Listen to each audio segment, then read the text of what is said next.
Want to create an online store, but तो DevOps सीखते ही तुम्हारी पूरी फीस वापस। हेलो कोडर आर्मी, कैसे हैं आप सब लोग। आई होप आप सब अच्छे होंगे। और आज की वीडियो में हम सीखने वाले हैं सीएसएस के बॉक्स मॉडल के बारे में कि ये क्या होता है। उसके अलावा आज हम जानेंगे कि इनलाइन एलिमेंट और ब्लॉक लेवल एलिमेंट क्या होते हैं। तो आज हम इन दो टॉपिक को इन डेप्थ कवर करने वाले हैं और ये बहुत ही इंपॉर्टेंट टॉपिक है अगर आपको अपने फ्रंट एंड को ब्यूटीफुल बनाना है। तो चलो फिर बिना किसी देरी के लेक्चर को स्टार्ट करते हैं।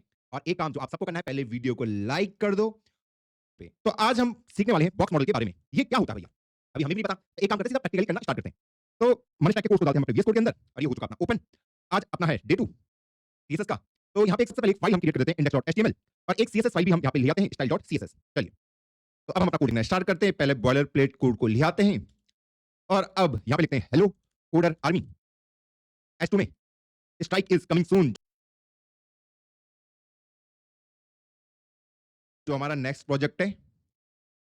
और उसके अलावा मैं यहाँ पे पैराग्राफ डाल देता हूँ, ऐसे ही कुछ भी रैंडम वर्ड मैं डाल दे रहा हूँ यहाँ पे लॉरेम 50 और एक और हम डाल देते हैं पैराग्राफ करके लॉरेम 20। चलिए, तो यहाँ पे अभी अगर हम अपनी वेबसाइट को देखते हैं, सबसे पहले हम इस सीएसएस को इसके साथ इंटीग्रेट करेंगे, लिंक कराएंगे तो .style.css से ये हो जाएगा लिंक। चलिए, अब हम इसको ओपन विद लाइव सर्वर कर सकते हैं। तो अभी जो हमारी वेबसाइट दिखेगी वो बहुत ही नॉर्मल सी एक वेबसाइट हमें यहाँ पे नजर आ रही है। कोशिश करते हैं थोड़ी सी, जैसे अभी हमारे यहाँ पे हेलो कोडर आर्मी लिखा है, तो मान लो मुझे इसके बैकग्राउंड के कलर को चेंज करना है।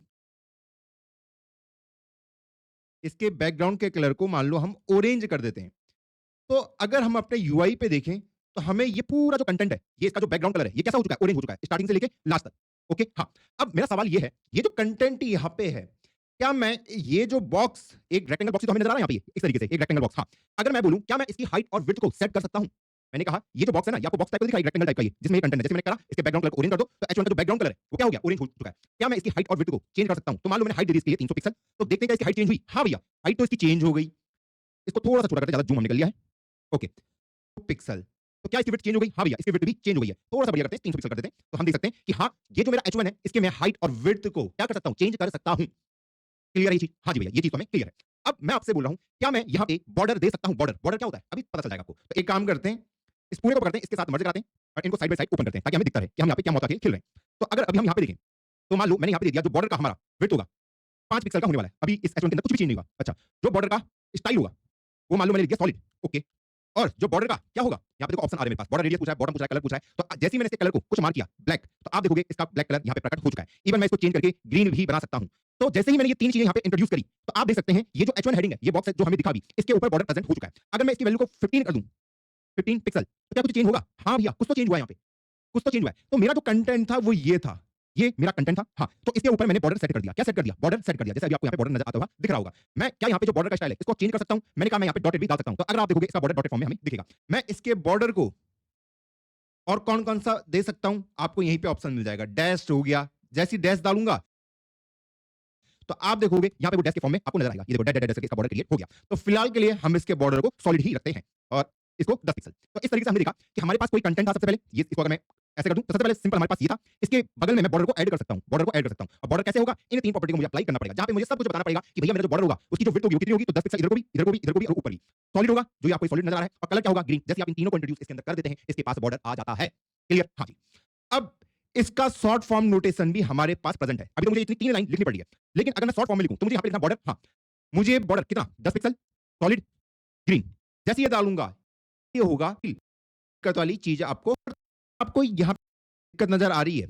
मैं देख सकता हूं कि मेरा जो कंटेंट है इससे चिपका हुआ है। आप देख रहे हो, हाँ हाँ भैया, चिपक तो रखा है। तो मैं यहाँ पे अप्लाई कर सकता हूँ पैडिंग को। तो पैडिंग को मान लो मैंने 5 पिक्सल कर दिया। जैसे ही मैंने देखा अब पैडिंग अप्लाई हो चुकी है, आप देख सकते हो बॉर्डर से दूर जा चुका है। मैं अगर इसको 10 पिक्सल कर दूं तो आप देखोगे कि भैया यहाँ पे 10 पिक्सल अप्लाई हो गया। तो ये चारों तरफ अप्लाई होता है, लेफ्ट में भी 10 पिक्सल, ऊपर भी 10 पिक्सल, इधर को भी 10 पिक्सल और नीचे को भी 10 पिक्सल। इस तरीके से ये काम आपका कर रहा है। हाँ, आप बोलोगे यार इधर को तो बहुत बड़ा लेंथ दिख रहा है। नहीं दोस्त, ये अगर मैं इसको हटा दूं, पहले भी वो उतना ही डिस्टेंस था, उसके ऊपर से 10 पिक्सल ऐड किया, उसके ऊपर से 10 पिक्सल, देखो ये डिस्टेंस थी, हाँ, इसके ऊपर से 10 पिक्सल और ऐड किया, तो चारों डायरेक्शन में वो 10 पिक्सल जाएगा। 10 पिक्सल इधर से, 10 इधर से, 10 इधर से और 10 नीचे से। तो इस तरीके से हम पैडिंग को अप्लाई करते हैं। अब पैडिंग तो समझ आ गई। अब यहाँ पे हम हाइट को वापस आते हैं, हाइट को वापस आते हैं।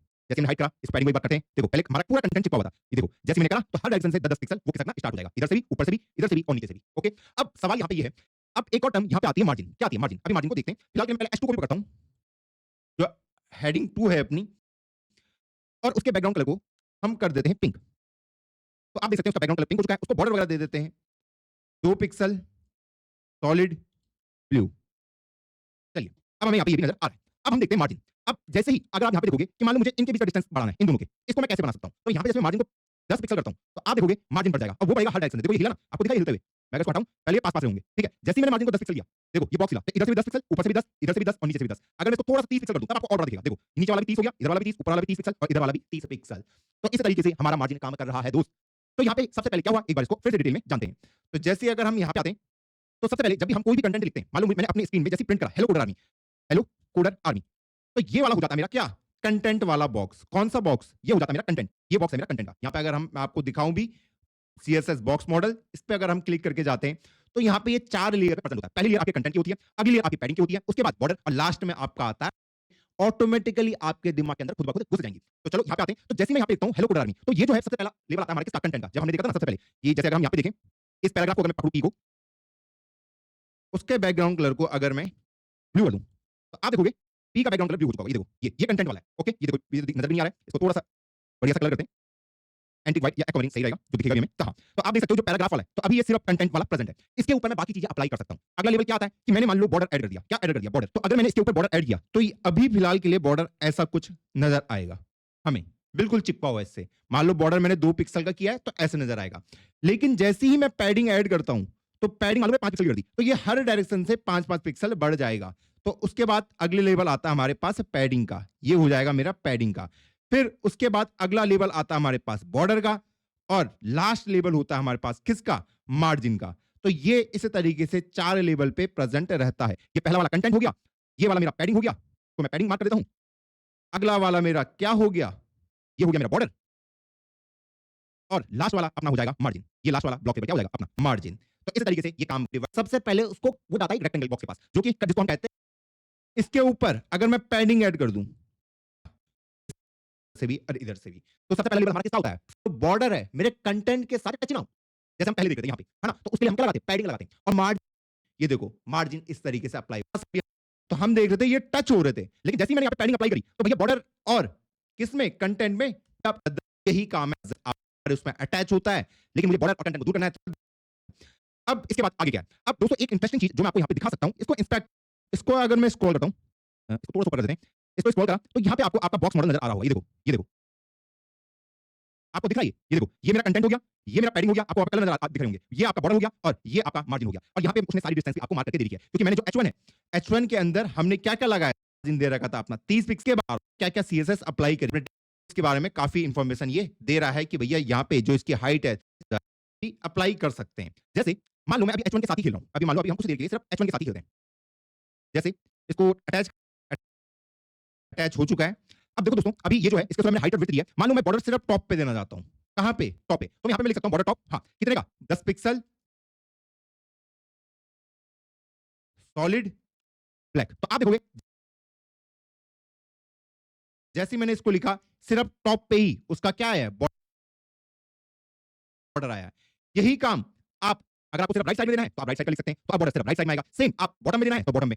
तो इस तरीके से आप इन प्रॉपर्टी का इस्तेमाल कर सकते हैं, ये छोटी-छोटी प्रॉपर्टी जो भी मैं आपको दिखा रहा हूं। सेम आप बाकियों के साथ भी यहां पे काम को कर सकते हैं। मान लो अभी मैं बॉर्डर को ऐसे रखता हूं, और मार्जिन जो अभी हम देख रहे हैं, मान लो पैडिंग है मेरे पास, तो पैडिंग को भी मैं ऐसे ही कर सकता हूं कि मान लो सिर्फ मुझे पैडिंग टॉप से देनी है। पैडिंग सिर्फ कहां से देनी है? टॉप। तो पैडिंग टॉप मैंने सिर्फ 10 पिक्सल करा, तो अब पैडिंग सिर्फ टॉप पे आएगी, टॉप से आएगी। अगर मुझे सिर्फ लेफ्ट से देनी है, तो लेफ्ट। तो आप समझ गए होंगे यहां पे क्या लॉजिक खेला जा रहा है। तो अब सिर्फ लेफ्ट से पैडिंग आई है। नोटेशन होता है, इसका एक और शॉर्ट हैंड नोटेशन है। अगर आप पैडिंग को मार्क करते हो 10 पिक्सल, 20 पिक्सल, 30 पिक्सल और 40 पिक्सल, तो ये किस तरीके से दिखेगा देखते हैं। हमारे कोड में कुछ तो चेंज हुआ है, इस कोड के अंदर कुछ तो चेंज हुआ है। ये क्या है? ये दिखाएगा आपका टॉप। सुन लो बहुत ध्यान से, टॉप, टॉप से 10 पिक्सल, फिर ये 20 पिक्सल है, हाँ जी, तो कहेगा भैया राइट से 20 पिक्सल, फिर अगला दिखा रहा है आपके पास 30 पिक्सल, तो नीचे से 30 पिक्सल की पैडिंग, और फिर लास्ट में 40 पिक्सल, तो इधर से क्या है? 40 पिक्सल। तो ये क्लॉकवाइज घूमता है, top, right, bottom, left, top, right, bottom. कि अगर मैं इसको थोड़ा सा चेंज करूं और इसको अगर इंस्पेक्ट पे लेके जाऊं, तो हम यहाँ पे 10 बगल में लेके चलूं। अब अगर आपने अपने उसमें पैडिंग को सिर्फ ये दिया, पैडिंग 20 पिक्सल और 40 पिक्सल, इसका मतलब क्या होगा? इसका मतलब क्या होगा? तो इसका मतलब होगा कि टॉप और बॉटम से 20-20 पिक्सल, हाँ जी, और 40 पिक्सल का मतलब होगा कि लेफ्ट से भी 40 पिक्सल और राइट से भी 40 पिक्सल। तो पहला हो जाएगा आपका किसके लिए? टॉप और बॉटम के लिए, और ये हो जाएगा आपके किसके लिए? लेफ्ट और राइट के लिए। अब सेम काम को आप किसको मार्जिन को लेफ्ट से, बॉर्डर है के ऊपर हमें, आपको इसको अगर स्क्रीन पे डिस्प्ले कराना है, तो सबसे पहले एक बॉक्स मॉडल बनता है जिसको हम कंटेंट बोलते हैं, और उसके अंदर ये पूरा चला जाता है, ये इस तरीके से। तो इस पहली लेयर को हम कहते हैं क्या? कंटेंट। और इसकी हाइट और विड्थ के साथ मैं खेल सकता हूं। जब मैं हाइट और विड्थ फिक्स करता हूं, तो इस कंटेंट वाले की मैं इसको फिक्स कर सकता हूं। क्लियर है ये चीज? हाँ भैया, ये चीज अब मुझे क्लियर हो चुकी है, ये सारे पॉइंट अब हमें क्लियर है। तो अगर आप किसी भी वेबसाइट पे जाओगे, मान लो मुझे इसी पे जाना है, मैं इस पे भी इंस्पेक्ट कर सकता हूँ। यहाँ पे आप देखोगे तो हर चीज आपको बॉक्स मॉडल ही नजर आएगी। ये देखो सीएसएस बॉक्स मॉडल, यहाँ पे जैसे मैंने क्लिक किया तो मार्जिन अप्लाई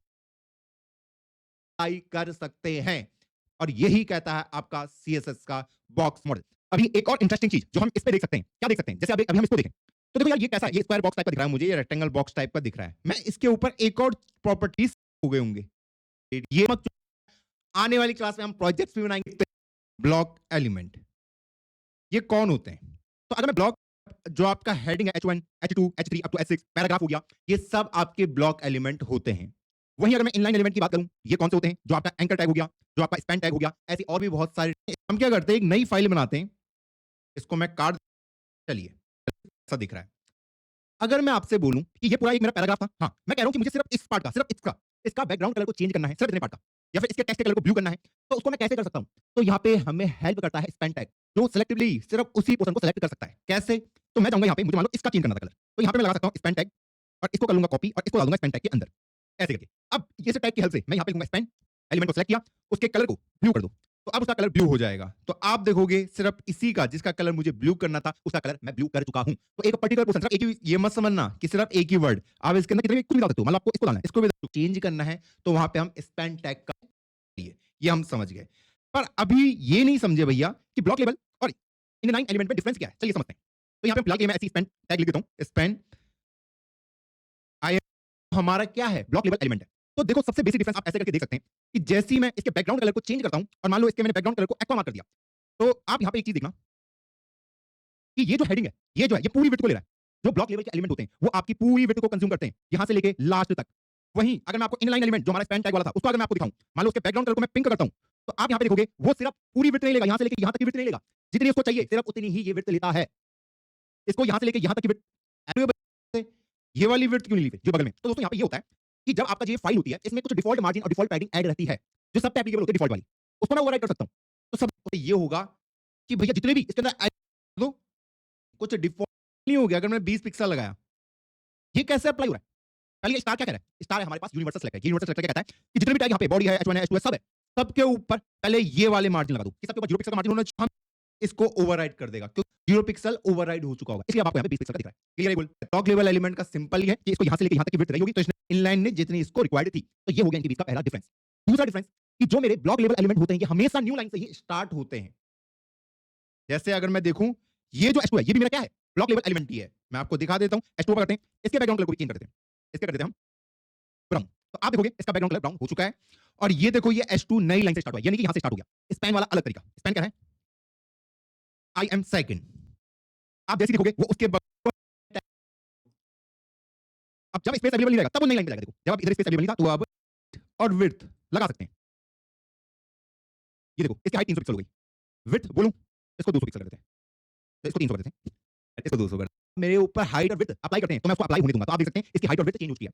क्या ये सेम काम आपके स्पैन टैग भी करेगा जो आपके इनलाइन एलिमेंट होते हैं? ये बोलते हैं भैया कोई इज्जत नहीं है तुम्हारी, इज्जत ही नहीं है, मैं अप्लाई नहीं होने दूंगा।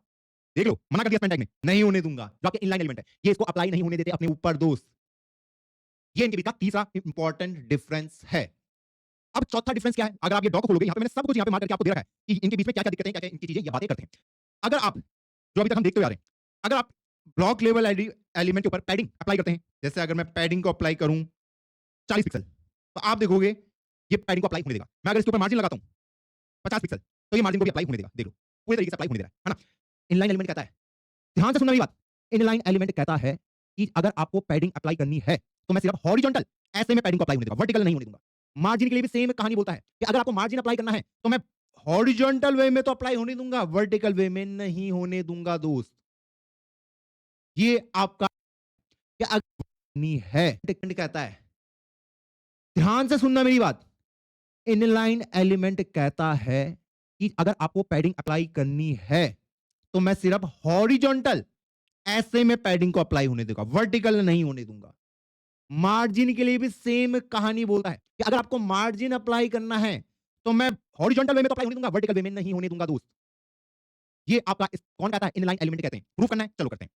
तो अभी अगर आप इनको देखोगे, इनको I am first I am second, फिलहाल के लिए मैं इसके बैकग्राउंड कलर को हटा देता हूं, इसके पीछे का रीजन मैं कुछ देर में एक्सप्लेन करूंगा। ये I am first I am second आपको दिख रहा है, ये फर्स्ट है ये सेकंड है, ठीक है, दो एलिमेंट है मेरे पास।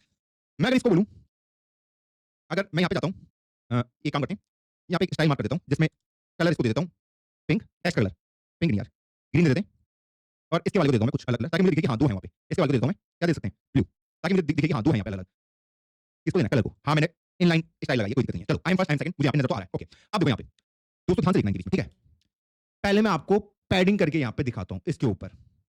मैं अगर इसके ऊपर पैडिंग लगाता हूँ 20 पिक्सल की, देख लो पैडिंग अप्लाई हुई है। क्या ऊपर से कुछ भी चेंज किया? ऊपर से कुछ भी हिला ये? ऊपर से कुछ भी हिला? नहीं। अगर मैं इसके ऊपर मार्जिन लगाता हूँ 20 पिक्सल का, हॉरिजॉन्टल में अप्लाई होने देगा, देखो 20 पिक्सल और साइड में हो गए। अच्छा भैया ऐसा है क्या? मैं अभी आपको प्रूव कर देता हूँ भाई। मैंने कहा मार्जिन टॉप, ठीक है? 50 पिक्सल। कुछ हुआ? कुछ हुआ इसमें? कुछ हुआ ऊपर मार्जिन से कुछ चेंज किया? 150 ले लेता हूँ हम लोग। कुछ हुआ? नहीं हुआ। सेम बॉटम का भी मैं कर सकता हूँ। क्या आपने बॉटम में कुछ चेंज देखा? कुछ नहीं हुआ। मैं अगर आपको पैडिंग का भी बोलूँ, इसको कमेंट कर देता हूँ। Padding top 50 pixel. कुछ चेंज दिखा आपको इसमें? नहीं दिखा। सेम अगर मैं पैडिंग बॉटम बोल दूँ 50 पिक्सल, कुछ चेंज नहीं हुआ। लेकिन जैसे ही मैं पैडिंग को लेफ्ट में करता हूँ 30 पिक्सल, आप देखोगे इनके बीच में डिफरेंस आ जाएगा। सेम पैडिंग अगर मैं राइट बोलता हूँ 30 पिक्सल, तो भाई अभी ये 30 पिक्सल पैडिंग इसके ऊपर लग चुकी है। ठीक? तो इस तरीके से काम कर रहा है। मार्जिन लेफ्ट राइट वाले एप्लीकेबल होंगे। मार्जिन लेफ्ट बोलता हूँ 20 पिक्सल, तो आप देखोगे मार्जिन इसके ऊपर अप्लाई हो जाएगा। तो ये हमेशा हॉरिजॉन्टल वालों को अप्लाई होने देंगे। इसके पीछे का मुझे रीजन बताना बस। तब आपको पता चलेगा मैं बैकग्राउंड कलर क्यों उड़ाया हुआ है। जैसे मैं इसको अप्लाई करता हूँ, ये देख लो ये यहाँ कैसे चला गया? ये यहाँ कैसे चला गया? इनके ऊपर कैसे ओवरलैप हो गया भैया? इनके ऊपर कैसे ओवरलैप हो गया? ये दोस्त जो आपका इनके ऊपर ओवरलैप आपको दिख रहा है, इन दोनों की वजह से दिख रहा है। ये देखो। तो ये क्या करता है? ये एक्चुअल में स्पेस नहीं ले रहा है। एक्चुअल में कोई भी ये पैडिंग वगैरह नहीं कर रहा है। लेकिन विजुअली अगर आप कलरिंग वगैरह ऐड करते हैं, तो ये आपको दिखा देता है बस। एक्चुअल में नहीं हो रहा है। एक्चुअल में कुछ भी पैडिंग वगैरह नहीं हो रही है। क्योंकि जब पैडिंग होती है तो हिलते हैं। जैसा अगर हम यहाँ पे देखें, इसको मैं 70 पिक्सल करूँ तो आपको ये हिलते हुए नजर आएगा ये लोगो बनाने वाला। ये देखो, ये हिलता हुआ नजर आएगा। या इसको अगर मैं 20 कर दूँ, तो उसके पास जाता हुआ नजर आएगा। यहाँ पे कुछ भी नहीं होगा उसपे। यहाँ पे कुछ भी नहीं होगा।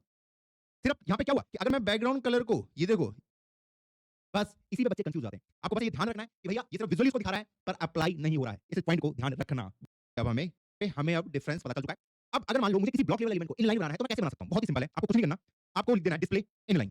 अब ये जो H1 है, ये अब इनलाइन एलिमेंट की तरह बिहेव करेगा। मैं इसके ऊपर से हटा देता हूँ पैडिंग वगैरह ताकि आपको प्रॉपर तरीके से दिखे। चलिए, ठीक है। अब ये कैसे दिखेगा? अब ये बिल्कुल ऐसे ही बिहेव करेगा। किसकी तरह? Display inline.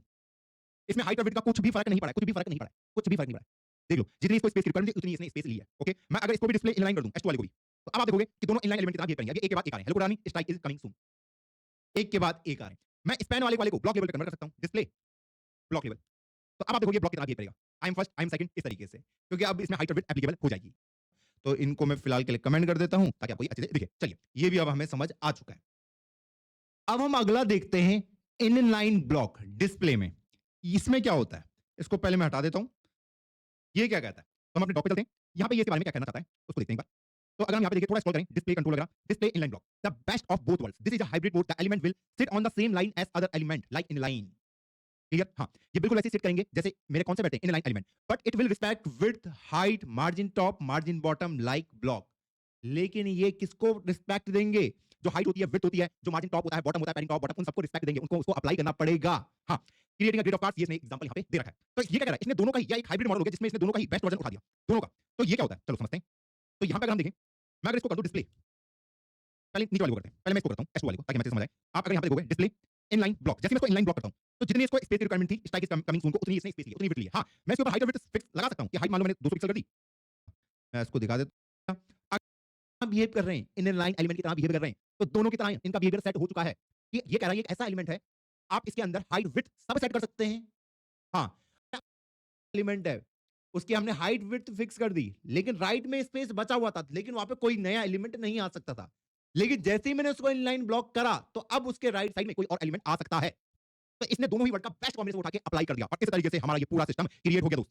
आई होप ये क्लियर होगा। हाँ भैया, ये भी क्लियर है। अब यहां पे कुछ और इंटरेस्टिंग चीज देखते हैं। एक और इंटरेस्टिंग चीज जो मैं आपको दिखाना चाहता हूं। एक होता है इसमें, जैसे अगर हम अभी इसकी बात करें, मान लो अगर मैं इसको दे दूं, जैसे मैंने यहाँ पे हाइट और विड्थ दे रखी है, 300 पिक्सल दे देता हूं मैं। ओके, मैं आपको एक डिफरेंस दिखाना चाहता हूं यहाँ पे, और बॉर्डर दे देता हूं 10 पिक्सल ऑरेंज। क्लियर? हाँ, और पैडिंग दे देता हूं 20 पिक्सल। चलिए, पैडिंग 20 पिक्सल इसके पास आ चुकी है। हेलो गुरानी, और एक और H1 एलिमेंट बना देता हूं मैं। इसके नीचे आएगा कैसे हो आप, दोनों H1 ही है, बस एग्जांपल मैं आपको दिखा रहा हूं। एक इस वाले को करता हूं, तो मान लो इसकी भी मैंने हाइट और विड्थ को 300 पिक्सल कर दिया, और सेम चीज मैंने इसके अंदर अप्लाई कर दी है, ये वाले।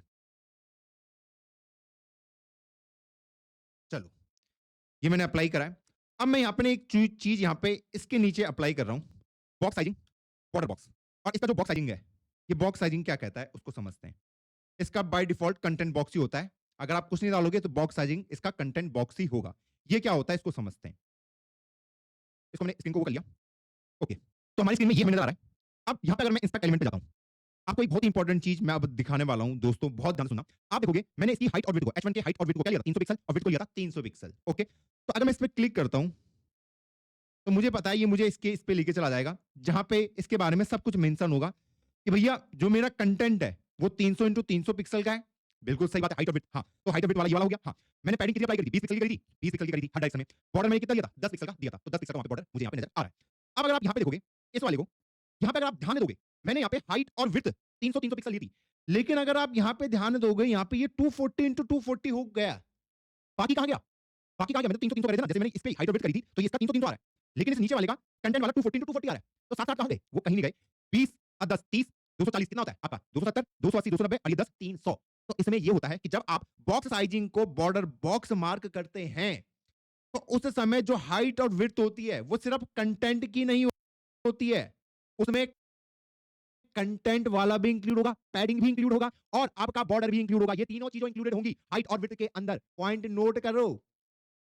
लेकिन जब आप बॉक्स साइजिंग कंटेंट बॉक्स बोल देते हो तो यहां पे मैं बोल रहा हूं जो बॉक्स का साइज है वो कंटेंट वाला है, कंटेंट वाला है।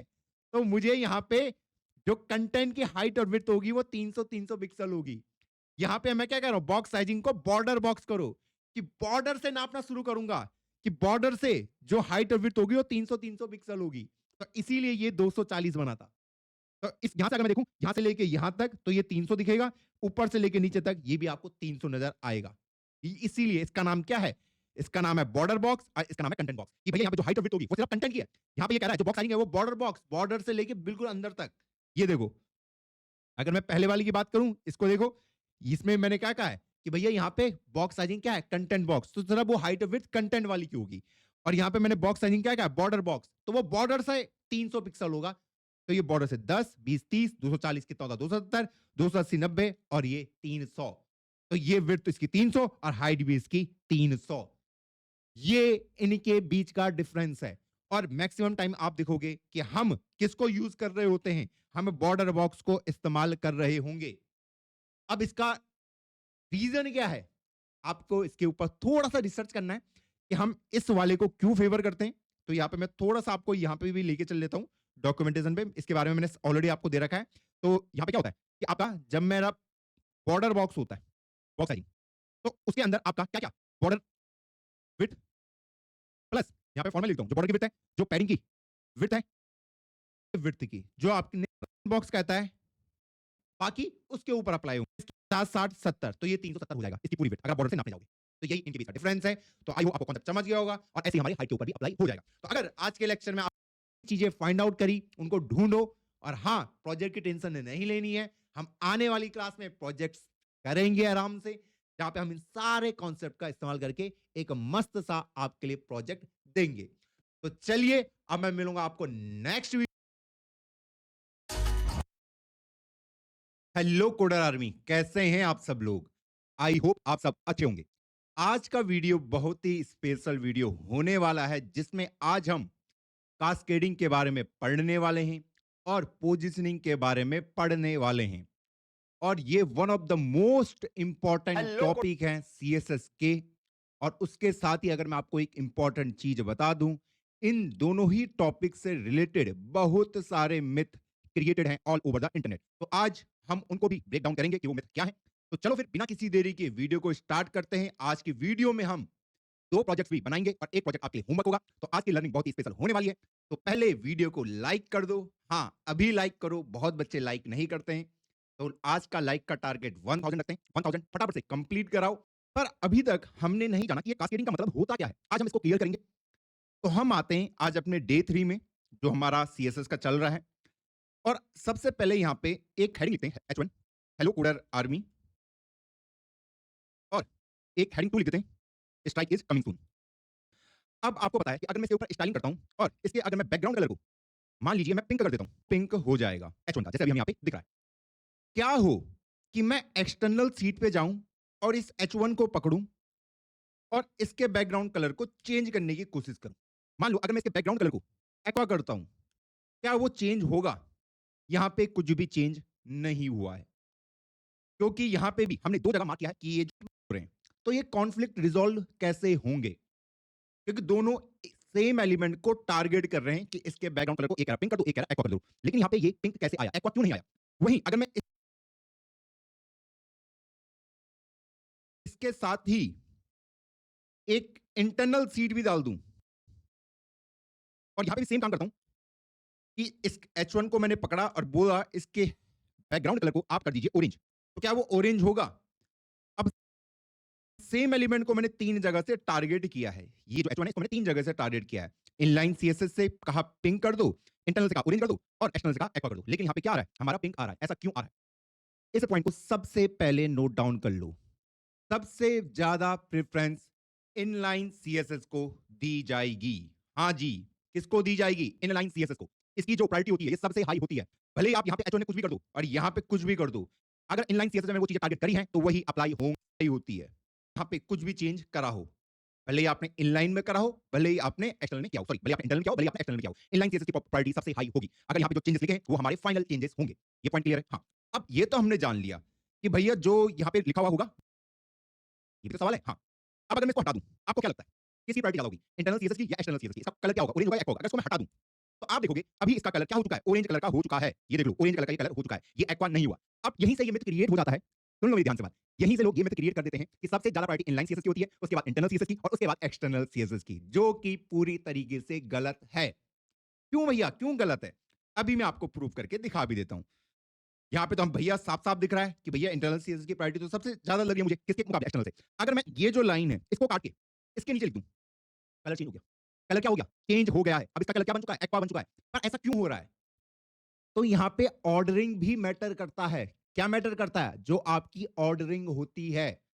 यहां पे एट द एंड ये कुछ ऐसा हुआ होगा कि इसने कहा कि इस सीट में जो कोड लिखा है उसको लेके आ जाओ, तो ये कोड यहां पे आ गया होगा इसकी जगह, ऐसे करके, ऐसे करके, ऐसे करके जो भी उस फाइल में कोड था वो यहां पे आ गया होगा। इसीलिए पहले उसने कहा कि H1 का बैकग्राउंड कलर को ऑरेंज कर दो और फिर उसने कहा कि H1 के बैकग्राउंड कलर को एक्वा कर दो। जो लास्ट में आया है उसी को प्रायोरिटी दी जाएगी। क्लियर है? हाँ। तो ये इस तरीके से काम कर रहा है। मैंने कहा ये भी H1 को टारगेट कर रहा है, ये भी H1 को। तो जब हमारा कोड रन होगा तो सबसे पहले इसने देखा भैया बैकग्राउंड कलर को, H1 के बैकग्राउंड कलर को ऑरेंज कर दो, फिर उसने नीचे लिखा, उसने कहा में आएगा। जैसे अभी हमने लिंक को अगर मैं ऊपर लिख देता कि H1 के प्रैक्टिकली क्लियर है, एनालिसिस की कम हो जा देता हूं।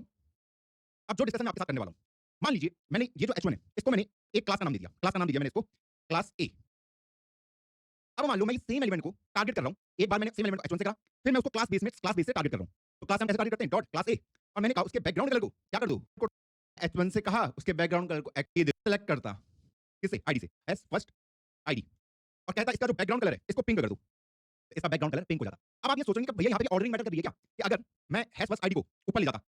नहीं भैया, ऑर्डरिंग तो मैटर नहीं कर रही है। तो यहाँ पे क्या चीज मैटर कर रहा है? यहाँ पे मैटर कर रहा है कि आप कितना स्पेसिफिक जा रहे हैं, आप कितना स्पेसिफिक जा रहे हैं। मुझे पता है कि यहाँ पे अगर मैं H1 की बात करूं या कोई और एलिमेंट की बात करूं, मान लो अगर मेरे पास H1 ना होते हुए H2 होता या कोई और भी एलिमेंट होता, मुझे पता है जो आईडी होती है वो किसी एक पर्टिकुलर एलिमेंट को टारगेट करती है, बिल्कुल स्पेसिफिक, सिंगल एलिमेंट की सिंगल आईडी होती है, सिंगल एलिमेंट की सिंगल आईडी आपकी निकलती है। तो इसीलिए जो आपकी जो क्लास है, क्लियर है चीज? हाँ। इसीलिए जो आपकी क्लास है नहीं हो सकता। वैसे ही मल्टीपल एलिमेंट का सेम टैग नेम हो सकता है। मान लो मेरे कोड के अंदर अनदर लिस्ट होता, ऐसे करके ग्रीन कर दो, ये देखो लिस्ट के बैकग्राउंड कलर ग्रीन हो गया। तो टैग से हम क्या कर रहे हैं? हम मल्टीपल एलिमेंट को टारगेट कर सकते हैं टैग से, लेकिन आईडी से हम सिर्फ एक बार में एक ही एलिमेंट को टारगेट कर सकते हैं। तो जितना आप स्पेस मेरी किसकी है?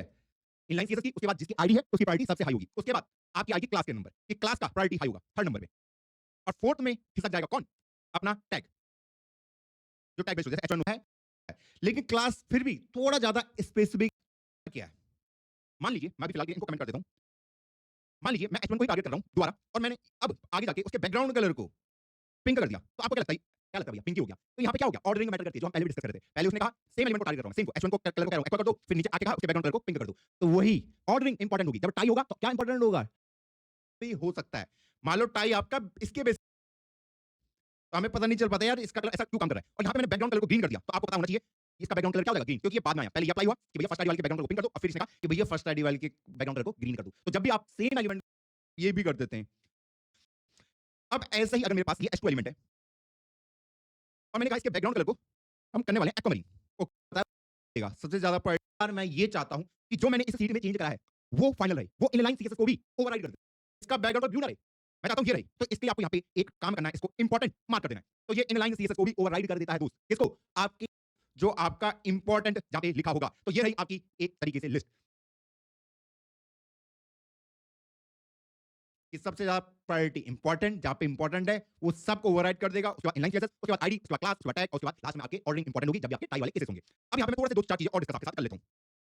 अगर मैं यहाँ पे ऐसा करता हूँ, चलिए इसको कमेंट कर देते हैं और इसको भी कमेंट कर देते हैं, कोई दिक्कत नहीं है। ओके, ये हमने कमेंट कर दिया। मुझे पता है कि बैकग्राउंड कलर को मैंने पिंक कर दिया। अब मान लो मैंने यहाँ पे स्टाइल सीट लगाई है, इंटरनल, वैसे ये केस आपके पास आएगा नहीं फिर भी। और अगर यहाँ से मैंने H1 को टारगेट किया कि भैया यहाँ से H1 को कर रहा था मैं बैकग्राउंड कलर, हाँ। अगर मैं इसके बैकग्राउंड कलर को, H1 के बैकग्राउंड कलर को, ये जो H1 है, अगर मैं ग्रीन करता हूँ तो आपको क्या लगता है क्या चलेगा? क्या वो ग्रीन हो जाएगा या वो पिंक ही रहेगा? अरे भैया ये तो क्या है, ये तो अभी भी क्या है, पिंक का पिंक ही है, ग्रीन तो हुआ ही नहीं, क्योंकि फर्स्ट आईडी से भी मैं उसी एलिमेंट को टारगेट कर रहा हूँ, इसी एलिमेंट को, H1 वाले को, हाँ। और इससे मैं इसी को कर रहा हूँ। अभी तो आपने कहा कि इसकी प्रायोरिटी हाई है इस स्टाइल वाले की, यहीं पे बहुत अच्छे मार्क्स आ जाते हैं। वही जो अभी मैंने आपको लॉजिक डिस्कस किया था कि जब भी ये कोड लिखा होगा तो यहाँ इसका मतलब क्या है कि जो भी कोड यहाँ लिखा है, जो भी फाइल में कोड लिखा है उसको उठा दो, हाँ, और उसको यहाँ पे लिख दो स्टाइल के अंदर, ऐसे करके, हाँ। तो इन दोनों का मीनिंग सेम रहेगा, दोनों का मीनिंग सेम है। अब क्या होगा कि यहाँ पे आपका कॉन्फ्लिक्ट है कि भैया आप बताओ क्या आईडी का, आईडी की प्रायोरिटी ज्यादा होती है, H1 की प्रायोरिटी ज्यादा होगी? बताइए, टैग की प्रायोरिटी ज्यादा है, आईडी की प्रायोरिटी ज्यादा होती है? आईडी की ना, तो इसलिए वो बैकग्राउंड कलर आपका पिंक ही रहा। इस चीज को यहाँ पे चेक कर सकते हैं। इसने कहा कि भैया इसकी आईडी वो खो जाएंगे। ये जो नोशन है ना, नोशन, ये नोशन के अंदर मैं बनाता हूँ, इसी के अंदर अपने शॉर्ट नोट्स बनाना स्टार्ट करो प्लीज। इसी के अंदर अपने शॉर्ट नोट्स बनाना स्टार्ट करो प्लीज, इसी के अंदर, क्योंकि इससे रिवाइज करना तुम्हारे ज्यादा आसान होगा। हाँ मुझे पता वो नोट्स बनाने में मजा आता होगा आपको, पर अब ना हम एज अ डेवलपर बन रहे हैं, आप बहुत ज्यादा नोट्स नहीं बना पाओगे, already all over the net सारा डेटा पड़ा हुआ है। तो एक काम करो, जो भी नोट्स बना रहे हो उनको सीट के अंदर बनाओ, यहाँ पे देखो कोड भी बिल्कुल बढ़िया से, एक बार ये नोशन ये इसको चलाना, उनको सीट के अंदर बनाओ, यहाँ पे देखो कोड भी बिल्कुल बढ़िया से, एक बार ये नोशन ये इसको चलाना सीख जाओगे, आपके लिए बहुत बढ़िया हो जाएगा कि आपके नोट्स ऑनलाइन पड़े, आप कभी भी उससे रिवाइज कर सकते हैं। ओके, हाँ, चलिए फिर अब हम ये तो सीख गए कि कास्केडिंग, हाँ, इसी को हम क्या कहते थे, इसी को हम कास्केडिंग कहते थे, किसको? कि भैया कौन सा तो कहीं पे आ नहीं रहा, कास्केडिंग वाटरफॉल में करता हूं ये इस तरीके से कि पहला ये वाला रूल अप्लाई हुआ, फिर नीचे वाला, फिर नीचे वाला, नीचे वाला, ये देखो कास्केडिंग इसी को कहते हैं, ये रिवर है एक एक करके, हाँ। तो सीएसए के रूल किस तरीके से अप्लाई हो रहे हैं, इसलिए इसका नाम कास्केडिंग रखा गया कि कौन सा वाला कॉन्फ्लिक्ट रिजॉल्व होकर फाइनल में आपका आउटपुट में क्या दिखेगा। ओके, हाँ। अब मैक्सिमम केस में आप ये वाली सीट तो आप प्रयोग नहीं करोगे, ये तो मैं आपको लिख दे रहा हूं। या तो आप जब भी आप इंपॉर्टेंट मार्क करोगे उसके टॉपिक पे, जिसको हम कहते हैं पोजीशनिंग, ये पोजीशन का मतलब क्या होता है और ये बहुत ही इंपॉर्टेंट है। तो चलो कोड पे चलते हैं। तो मैंने एक फाइल बना दी first.html, एक बना दी style.css। तो इसके अंदर हम नॉर्मल कोड लिख देते हैं, हेलो कोड आर्मी, और दूसरा लिख देते हैं strike is coming soon. Okay, अब अगर मैं इसको वो करता हूं, सो रिव्यू कराता हूं, आपको यहाँ पे कुछ इस तरीके से दिखेगा। ओके, मैं मान लो इस H2 एलिमेंट को टारगेट करता हूं और इसके बैकग्राउंड कलर को थोड़ा सा हम वो कर देते हैं, ऑरेंज कर देते हैं। ओके, चलिए ये हमने देख लिया। मुझे पता है कि यहाँ पे जो मेरी वेबसाइट है वो कुछ इस तरीके से दिखेगी। अगर मैं ओपन विद लाइव सर्वर करता हूं, hello code army strike is coming soon, मैं चाहता हूं कि ये जो स्ट्राइक इज कमिंग सून यहाँ पे लिखा गया है, इसकी मुझे पोजीशनिंग को चेंज करना है। क्या करना है? इसकी पोजीशन को चेंज करना है, मतलब स्ट्राइक इज कमिंग सून को खिसका के मुझे यहाँ पे लाना है, थोड़ा सा इधर को, इस साइड को। तो कैसे मैं उसको खिसका सकता हूँ? अभी यहाँ पे लिखा हुआ ना स्ट्राइक इज कमिंग सून, हाँ, इसको खिसका के मुझे यहाँ पे लाना है कि स्ट्राइक इज कमिंग सून, यहाँ कि भैया अभी तो ये बिल्कुल लेफ्ट में। ओके, तो ये हेलो कोड आर्मी हम कहाँ पे देखना चाहते हैं? मिडिल में देखना चाहते हैं, हेडिंग कहाँ के बीच में। तो ऐसे में चाहता हूँ कि स्ट्राइक इज कमिंग सून थोड़ा सा इधर को शिफ्ट हो जाए, इसकी पोजीशन साथ में खेल पाऊँ, या मैं उठा के यहाँ ले आऊँ, कहीं भी लेके मैं इसको जाके करते हैं। तो सबसे पहले हम लिखते हैं पोजीशन, और इसकी पोजीशन हम मार्क कर सकते हैं। हमारे पास यहाँ पे टोटल 5 टाइप की पोजीशन होती है। एक होती है स्टैटिक, ये बाय डिफॉल्ट होती है आपकी, हाँ। फिर आती है रिलेटिव, एक आती है आपकी फिक्स्ड, एक आती है आपकी स्टिकी, और एक आती है आपकी एब्सोल्यूट। हाँ जी, ये 5 पोजीशन है, इनके बारे में आज हम इन डिटेल सीखने वाले हैं। तो बाय डिफॉल्ट अगर आप पोजीशन स्टैटिक लिख भी देते हैं तो आपके कोड पे कुछ फर्क नहीं पड़ेगा, ये वैसे का वैसे ही रहेगा। ओके, बाय डिफॉल्ट यही पोजीशन अप्लाई रहती है। लेकिन सबसे पहले हम रिलेटिव के बारे में सीखेंगे कि रिलेटिव है क्या। मैंने जैसे यहाँ पे पोजीशन रिलेटिव लिखा, फर्क नहीं पड़ेगा, ये वैसे का वैसे ही रहेगा। ओके, बाय डिफॉल्ट यही पोजीशन अप्लाई रहती है। लेकिन सबसे पहले हम रिलेटिव के बारे में सीखेंगे कि रिलेटिव है क्या। मैंने जैसे यहाँ पे पोजीशन रिलेटिव लिखा, ओके, अब मैं इसकी पोजीशन को चेंज कर सकता हूँ। अब यहाँ पे 4 टर्म आती है, top, left, bottom, right. Okay, हाँ। तो मैं कह रहा हूं कि भैया इसको लेफ्ट से 20 पिक्सल खिसका दूं, खिसकते हुए दिखा तुम्हें? मैं इसको कहता हूं लेफ्ट से इसको 50 पिक्सल खिसका दूं, तो ये अपने ओरिजिनल पोजीशन से 50 पिक्सल खिसक चुका है, दिख रहा है आपको? अगर मैं इसको लिख दूं, आप अपनी ओरिजिनल पोजीशन से 100 पिक्सल खिसक जाओ, तो ये अपनी ओरिजिनल पोजीशन से 100 पिक्सल खिसक जाता है कि लेफ्ट से 100 पिक्सल आप दूर हो जाओ। ये इस तरीके से हो गया। ये यहाँ पे था ओरिजिनली इस लाइन पे, हाँ, मैंने कहा यहाँ से लेफ्ट से आप 100 पिक्सल दूर हो जाओ, तो ये 100 पिक्सल दूर हो गया। वहीं मैं इसको कह सकता हूं कि आप टॉप से 50 पिक्सल दूर हो जाओ, तो देखो जहां पे इसकी ओरिजिनल पोजीशन थी वहां से 50 पिक्सल दूर हो चुका है दोस्त। हाँ, तो मैं यहाँ पे क्या कह रहा हूँ कि आपका मान लो ओरिजिनल वो एलिमेंट यहाँ पे प्रेजेंट था, यहाँ पे, और इसी का मैं एक कॉपी क्रिएट कर लेता हूँ। ये जैसे ही मैंने कहा आप लेफ्ट में 20 पिक्सल खिसक जाओ, तो ये दूसरा वाला ना, ये 20 पिक्सल लेफ्ट से ऐसे आ जाएगा। मैंने कहा टॉप से 50 पिक्सल नीचे आ जाओ, ठीक है, टॉप से, तो ये 50 पिक्सल नीचे आ जाएगा। किससे? अपने टॉप से, अपने रिलेटिव में जो इसकी ओरिजिनल पोजीशन थी वहां से ये खिसक रहा है। तो कितना ये इंपॉर्टेंट है कि आप किसी भी एलिमेंट को खिसका सकते हैं, किसकी हेल्प से? पोजीशनिंग की हेल्प से। ऐसे ही आप उसको राइट से भी और ऐसे ही आप उसको बॉटम से भी उसके साथ खेल सकते हैं। अगर मैं यहाँ पे लिख दूं कि भैया बॉटम से आप 50 पिक्सल दूर हो जाओ, तो भैया ओरिजिनल पोजीशन जो उसकी बॉटम थी वहां से खुद की जो उसकी इनिशियल पोजीशन थी, ओके, हाँ, रिलेटिव किसके रिलेटिव में, खुद के, जहां उसकी ओरिजिनल पोजीशन होनी चाहिए थी वहां से उसको खिसकाना था। तो इस तरीके से हमारा ये काम करता है। तो इसको मैं ये कर देता हूं कमेंट, हाँ, तो आप यहाँ पे बॉटम और मैं और भी मार्क कर देता हूं, टॉप खेल सकते हो, बॉटम खेल सकते हो, राइट भी आप खेल सकते हो। तो ये चार चीज आप यहाँ पे इसके साथ एग्जीक्यूट करा सकते हैं। अब अगला क्या है हमारे पास और क्या क्या पोजीशनिंग है हमारे पास, नीचे आ जाएगा किससे, अपने दूसरा ओरिजिनल से। तो ये अपनी ओरिजिनल पोजीशन से 100 पिक्सल किसका जाता है कि लेफ्ट से 100 पिक्सल आप दूर हो जाओ। ये इस तरीके से हो गया, ये यहाँ पे था ओरिजिनली इस लाइन पे, हाँ, मैंने कहा यहाँ से लेफ्ट से आप 100 पिक्सल दूर हो जाओ, तो 100 पिक्सल दूर हो गया। वहीं मैं इसको कह सकता हूँ कि आप टॉप से 50 पिक्सल दूर हो जाओ। तो देखो जहां पे इसकी ओरिजिनल पोजीशन थी वहां से 50 पिक्सल दूर हो चुका है दोस्त। हाँ, तो मैं यहाँ पे क्या कह रहा हूँ कि आपका मान लो ओरिजिनल एलिमेंट यहाँ पे प्रेजेंट था, यहाँ पे, और इसी का मैं कॉपी क्रिएट कर लेता हूँ। ये जैसे ही मैंने कहा आप लेफ्ट में 20 पिक्सल खिसक जाओ, तो ये दूसरा वाला ना 20 पिक्सल लेफ्ट से ऐसा आ जाएगा। मैंने कहा टॉप से 50 पिक्सल नीचे आ जाओ, ठीक है, टॉप से, तो ये 50 पिक्सल नीचे आ जाएगा किससे, अपने टॉप से, अपने रिलेटिव में जो इसकी ओरिजिनल पोजीशन थी वहां से ये खिसक रहा है। तो कितना ये इंपॉर्टेंट है कि आप किसी भी एलिमेंट को खिसका सकते हैं, किसकी हेल्प से, पोजीशनिंग की हेल्प से। ऐसे ही आप उसको राइट से भी और ऐसे ही आप उसको बॉटम से भी उसके साथ खेल सकते हैं। अगर मैं आप लिख दूं भैया बॉटम से आप 50 पिक्सल दूर हो जाओ, तो भैया ओरिजिनल पोजीशन जो उसकी बॉटम थी वहां से खुद की जो उसकी इनिशियल पोजीशन थी, ओके, हाँ, रिलेटिव किसके रिलेटिव में, खुद के, जहां उसकी ओरिजिनल पोजीशन होनी चाहिए थी वहां से उसको खिसकाना था। तो इस तरीके से हमारा ये काम करता है। तो इसको मैं ये कर देता हूं कमेंट, हाँ, तो आप यहाँ पे बॉटम और मैं और भी मार्क कर देता हूं, टॉप खेल सकते हो, बॉटम खेल सकते हो, राइट भी आप खेल सकते हो। तो ये चार चीज आप यहाँ पे इसके साथ एग्जीक्यूट करा सकते हैं। अब अगला क्या है हमारे पास और क्या क्या पोजीशनिंग है हमारे पास। अब अगली पोजीशनिंग हमारे पास आती है, मान लो मेरे पास यहाँ पे एक और हेडिंग है, I am the navigation bar. यहाँ पे मैंने इसको ऐसा लिखा है, इसको ओके मैंने इसको एस नहीं करा और एक एच। अब यहाँ पे क्या हो रहा है ध्यान से देखेंगे पहले, ठीक है दोस्त, ओके। अब अगर मैं यहाँ पे इसकी बात करूँ किसकी, S3 वाले की, ये कह रहा है आई एम, उसके बैकग्राउंड कलर को सबसे पहले मैंने आपसे पढ़ाऊंगा आपको, उसको मैं कहता हूँ फिक्स्ड। जैसे मैं पोजीशन फिक्स लिखता हूँ, क्या यहाँ पे आपको कुछ चेंज नजर आया, क्या आपको यहाँ पे कुछ चेंज नजर आया, ये देखो फिक्स्ड मैंने अनकमेंट कर रखा है, जैसे हटाऊंगा कुछ तो चेंज हुआ है भैया। बट पोजीशन फिक्स का मतलब है क्या, अक्सर आप किसी वेबसाइट पे जाते कुछ तो चेंज हुआ है भैया, बट पोजीशन फिक्स का मतलब है क्या, अक्सर आप किसी वेबसाइट पे जाते होंगे, मान लो अगर मैं W3 स्कूल पे जाऊँ, इसके हेडर सेक्शन को देखना, इसके हेडर सेक्शन को देखना, ये हेडर सेक्शन लिखा है, मैं स्क्रॉल करूंगा, हाँ, मैं स्क्रॉल कर रहा हूँ और ये जो हेडर सेक्शन ये बिल्कुल फिक्स्ड है, पूरा कंटेंट जा रहा है, ये जो कंटेंट है गायब हो रहा है, हाँ, लेकिन ये नहीं जा रहा है, ये स्क्रॉल नहीं हो रहा है, ये सिर्फ हो रहा है। तो ये किसके द्वारा हो रहा है, फिक्स्ड के द्वारा हो रहा है। ऐसे अगर मैं आपको कोडाना की वेबसाइट पे लेके जाऊँ, ये देखो इसका जो हेडर सेक्शन है देखो, ये बिल्कुल फिक्स्ड है, मैं बाकी कंटेंट स्क्रॉल हो रहा है, ये नहीं हो रहा है। तो ये इसको हम अचीव कर सकते हैं फिक्स्ड के द्वारा। अब फिक्स्ड से कैसे मैं इसको करूंगा, ये जो एलिमेंट होगा I am the navigation bar, इसको मैं टॉप पे फिक्स कर सकता हूं। कैसे, मैं इसको बोल दूंगा कि आप टॉप से 0 पिक्सल अटैच हो जाइए, ये देखो अब ये टॉप पे फिक्स्ड हो चुका है। इस तरीके से मैं आपको इसका वो भी दिखाऊं, तो इस तरीके से यहाँ पे टॉप पे फिक्स हो चुका है। तो ये रहा कि मैं अब अगर इसके पे स्क्रॉल करूं, स्क्रॉल तो मैं कर नहीं पा रहा हूं, चलो स्क्रॉल करवाते हैं, मैं यहाँ पे एक div ले लेता हूं, div कुछ नहीं है, कंटेनर है, इन सारे एलिमेंट को मैं इसी के अंदर डाल रहा हूं, ओके, और कलर को कुछ एक्वा कर देता हूं, और उसी के साथ मैं यहाँ पे इसकी हाइट और विड्थ, हाइट 800 पिक्सल कर देता हूं। चलिए अब साइज दिखेगा, तो जैसे मैं इसको स्क्रॉल करूंगा 800 की जगह मैं इसको 1200 कर देता हूं। तो अब अगर मैं इसको स्क्रॉल करता हूं तो आप देखोगे ये वहीं पे फिक्स है, जहां पे ओरिजिनली था ये वहीं पे फिक्स रहता है, ये बिल्कुल ओरिजिनली वहीं पे फिक्स रहता है। आप बोलोगे भैया यहाँ पे तो ये मार्जिन आ रहा है, ये इनको कैसे हटाऊं। अरे दोस्त, जो मैंने आपको प्रीवियस क्लास में बताया था, मैंने कहा कि बाय डिफॉल्ट जो ब्राउज़र होता है वो कुछ मार्जिन वगैरह लगा के रखता है, मार्जिन पैडिंग, तो उसको पहले आप हटा दो कि मार्जिन 0 पिक्सल कर दिया, हाँ, तो देखो ऊपर से बच चुके हैं, हाँ, पैडिंग को भी मैं 0 पिक्सल कर देता हूं कि बाय डिफॉल्ट वाले उनको हटा दो पहले, इस तरीके से। तो देखो आप वो टॉप पे नजर आ रहा है, तो अब मैं इसको स्क्रॉल करता हूं तो आपको नेविगेशन बार हमेशा टॉप पे नजर आएगा, तो इसको मैंने फिक्स कर दिया। तो आप नेविगेशन बार ये यहाँ पे प्रेजेंट था, हाँ, तो मैंने कहा कि भैया इसको मुझे क्या बनाना था, इसको मुझे फिक्स्ड बनाना था, इसको मुझे टॉप पे ले जाना था, वहां पे फिक्स्ड मुझे इसको करना था, क्योंकि मैं इसको हेडिंग बनाना चाहता हूं। तो मैंने यहाँ पे क्या लिखा, सबसे पहले मैंने पोजीशन फिक्स करा, पर ये खुद को किसके रिलेटिव में पोजीशन करेगा, तो ये जो आपकी विंडो होती है ये हाँ, इसके रिलेटिव में खुद को करता है कि भैया इसके टॉप से कितना, इसके लेफ्ट से कितना, इसके राइट से कितना, इसके बॉटम से कितना आप इसको लेके जाना चाहते हो, ओके, जो आपकी विंडो होती है। अब मैं आई एम वाली की बात करता हूं, तो देखो ये I am best in the world उसकी जगह नहीं गया, ये उसकी जगह नहीं गया, ये देखो ये यहाँ पे आ गया लेकिन उसकी जगह पे नहीं गया। तो यहाँ पे इंपॉर्टेंट पॉइंट ये है कि जो रिलेटिव होते हैं ये अपनी जो यहाँ पे जो ओरिजिनल पोजीशन होती है वहां पे ये किसी को नहीं आने देते, किसी को नहीं आने देते। ये क्या कहता है, हमें पता है जब भी हमारा कंटेंट आता है इस तरीके से आता है कि मान लो हेलो कोडर आर्मी, मैंने ऐसे लिखा, फिर मैंने अगला कंटेंट लिखा आप कैसे हो, फिर मैंने अगला लिखा ऐसे लिखा, हाँ, जैसे ही मैंने इस वाले को रिलेटिव में मार्क किया और इसको उठा के मैं नीचे ले गया, इसको उठा के मैंने इसकी पोजीशन चेंज करके यहाँ ले गया मान लो, तो ऐसा नहीं होगा कि ये किसके ऊपर चला जाएगा, ऐसा नहीं होगा, ये यहीं पे रहेगा नीचे वाला। ये यहाँ पे अगर मैं इसको लिखूं, ये वाला कंटेंट जो है आपका, मैंने कहा आप जब भी अपनी वेबसाइट में कंटेंट डालते हैं तो मान लो आपने पहले लिखा हेलो कोडर आर्मी कैसे हो आप सब, ये H1 heading H2 heading S3 मैं तो बढ़िया हूं, आपने इसको पोजीशन रिलेट किया, जैसे आपने रिलेट किया आपने बोला मैं इसको खिसका के यहाँ लेके जाना चाहता हूं, तो आपने खिसका के इसको यहाँ नीचे लिया, इससे ऐसा नहीं होगा कि ये इसकी जगह ले लेगा, इसका जो ये स्पेस होगा ये रिजर्व रहेगा, इसको कोई यूज नहीं कर सकता। रिलेटिव की खासियत है ये, क्लियर है, हाँ, वहीं जो पोजीशन एब्सोल्यूट होता है, ध्यान से सुनना कि मान लो यहाँ पे कुछ लिखा हुआ था, मैंने इसी पोजीशन को एब्सोल्यूट करा और इसको खिसका के यहाँ ऊपर कहीं और ले गया, इसको खिसका के यहाँ ले गया ऊपर पेज में, हाँ, अब ये अपनी जगह को छोड़ देता है, ये अपनी जगह को छोड़ देता है। अब ये वाला कंटेंट इसी जगह में आ सकता है, जो नीचे कंटेंट है ना, जैसे ये स्पेस खाली हुआ ये कंटेंट यहाँ पे शिफ्ट हो जाते हैं।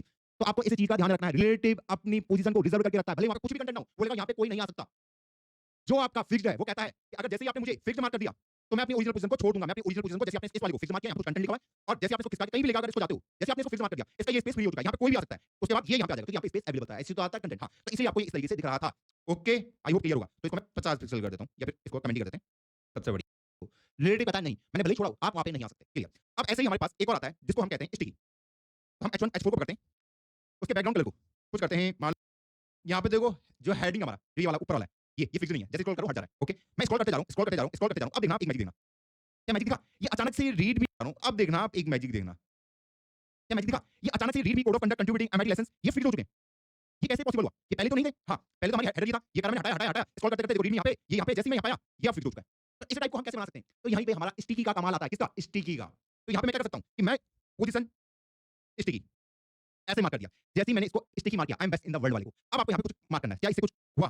नहीं भैया, I am the navigation mark, इससे कुछ भी नहीं हुआ, I am best in the world, इससे कुछ भी नहीं हुआ। देखो, यहाँ पे मुझे इसको लिखना पड़ता है। जैसे ही आपका टॉप 0 पिक्सल हो जाए, ठीक है? तो वैसे ही मुझे स्टिक कर देना। तो देखो, ये रहा। अब जैसे इसका टॉप देखो, अब वो वहाँ पे फिक्स हो चुका है। जैसे ही मैं टॉप से ये एलिमेंट करा, जैसे ही मैं टॉप से 0 पिक्सल पे आ जाऊँ, तो मुझे वहीं पे रख देना। तो देखो, ये इसको किसका आया और जैसे ही टॉप से 0 पिक्सल हुआ, अब ये वहीं पे फिक्स हो चुका है। अब ये वहीं फिक्स हो चुका है। ये है स्टिक का कमाल। क्लियर है चीज़? हाँ, तो अगर मैं इसको 10 पिक्सल करता, तो ये अब क्या कहेगा कि जैसे ही मैं टॉप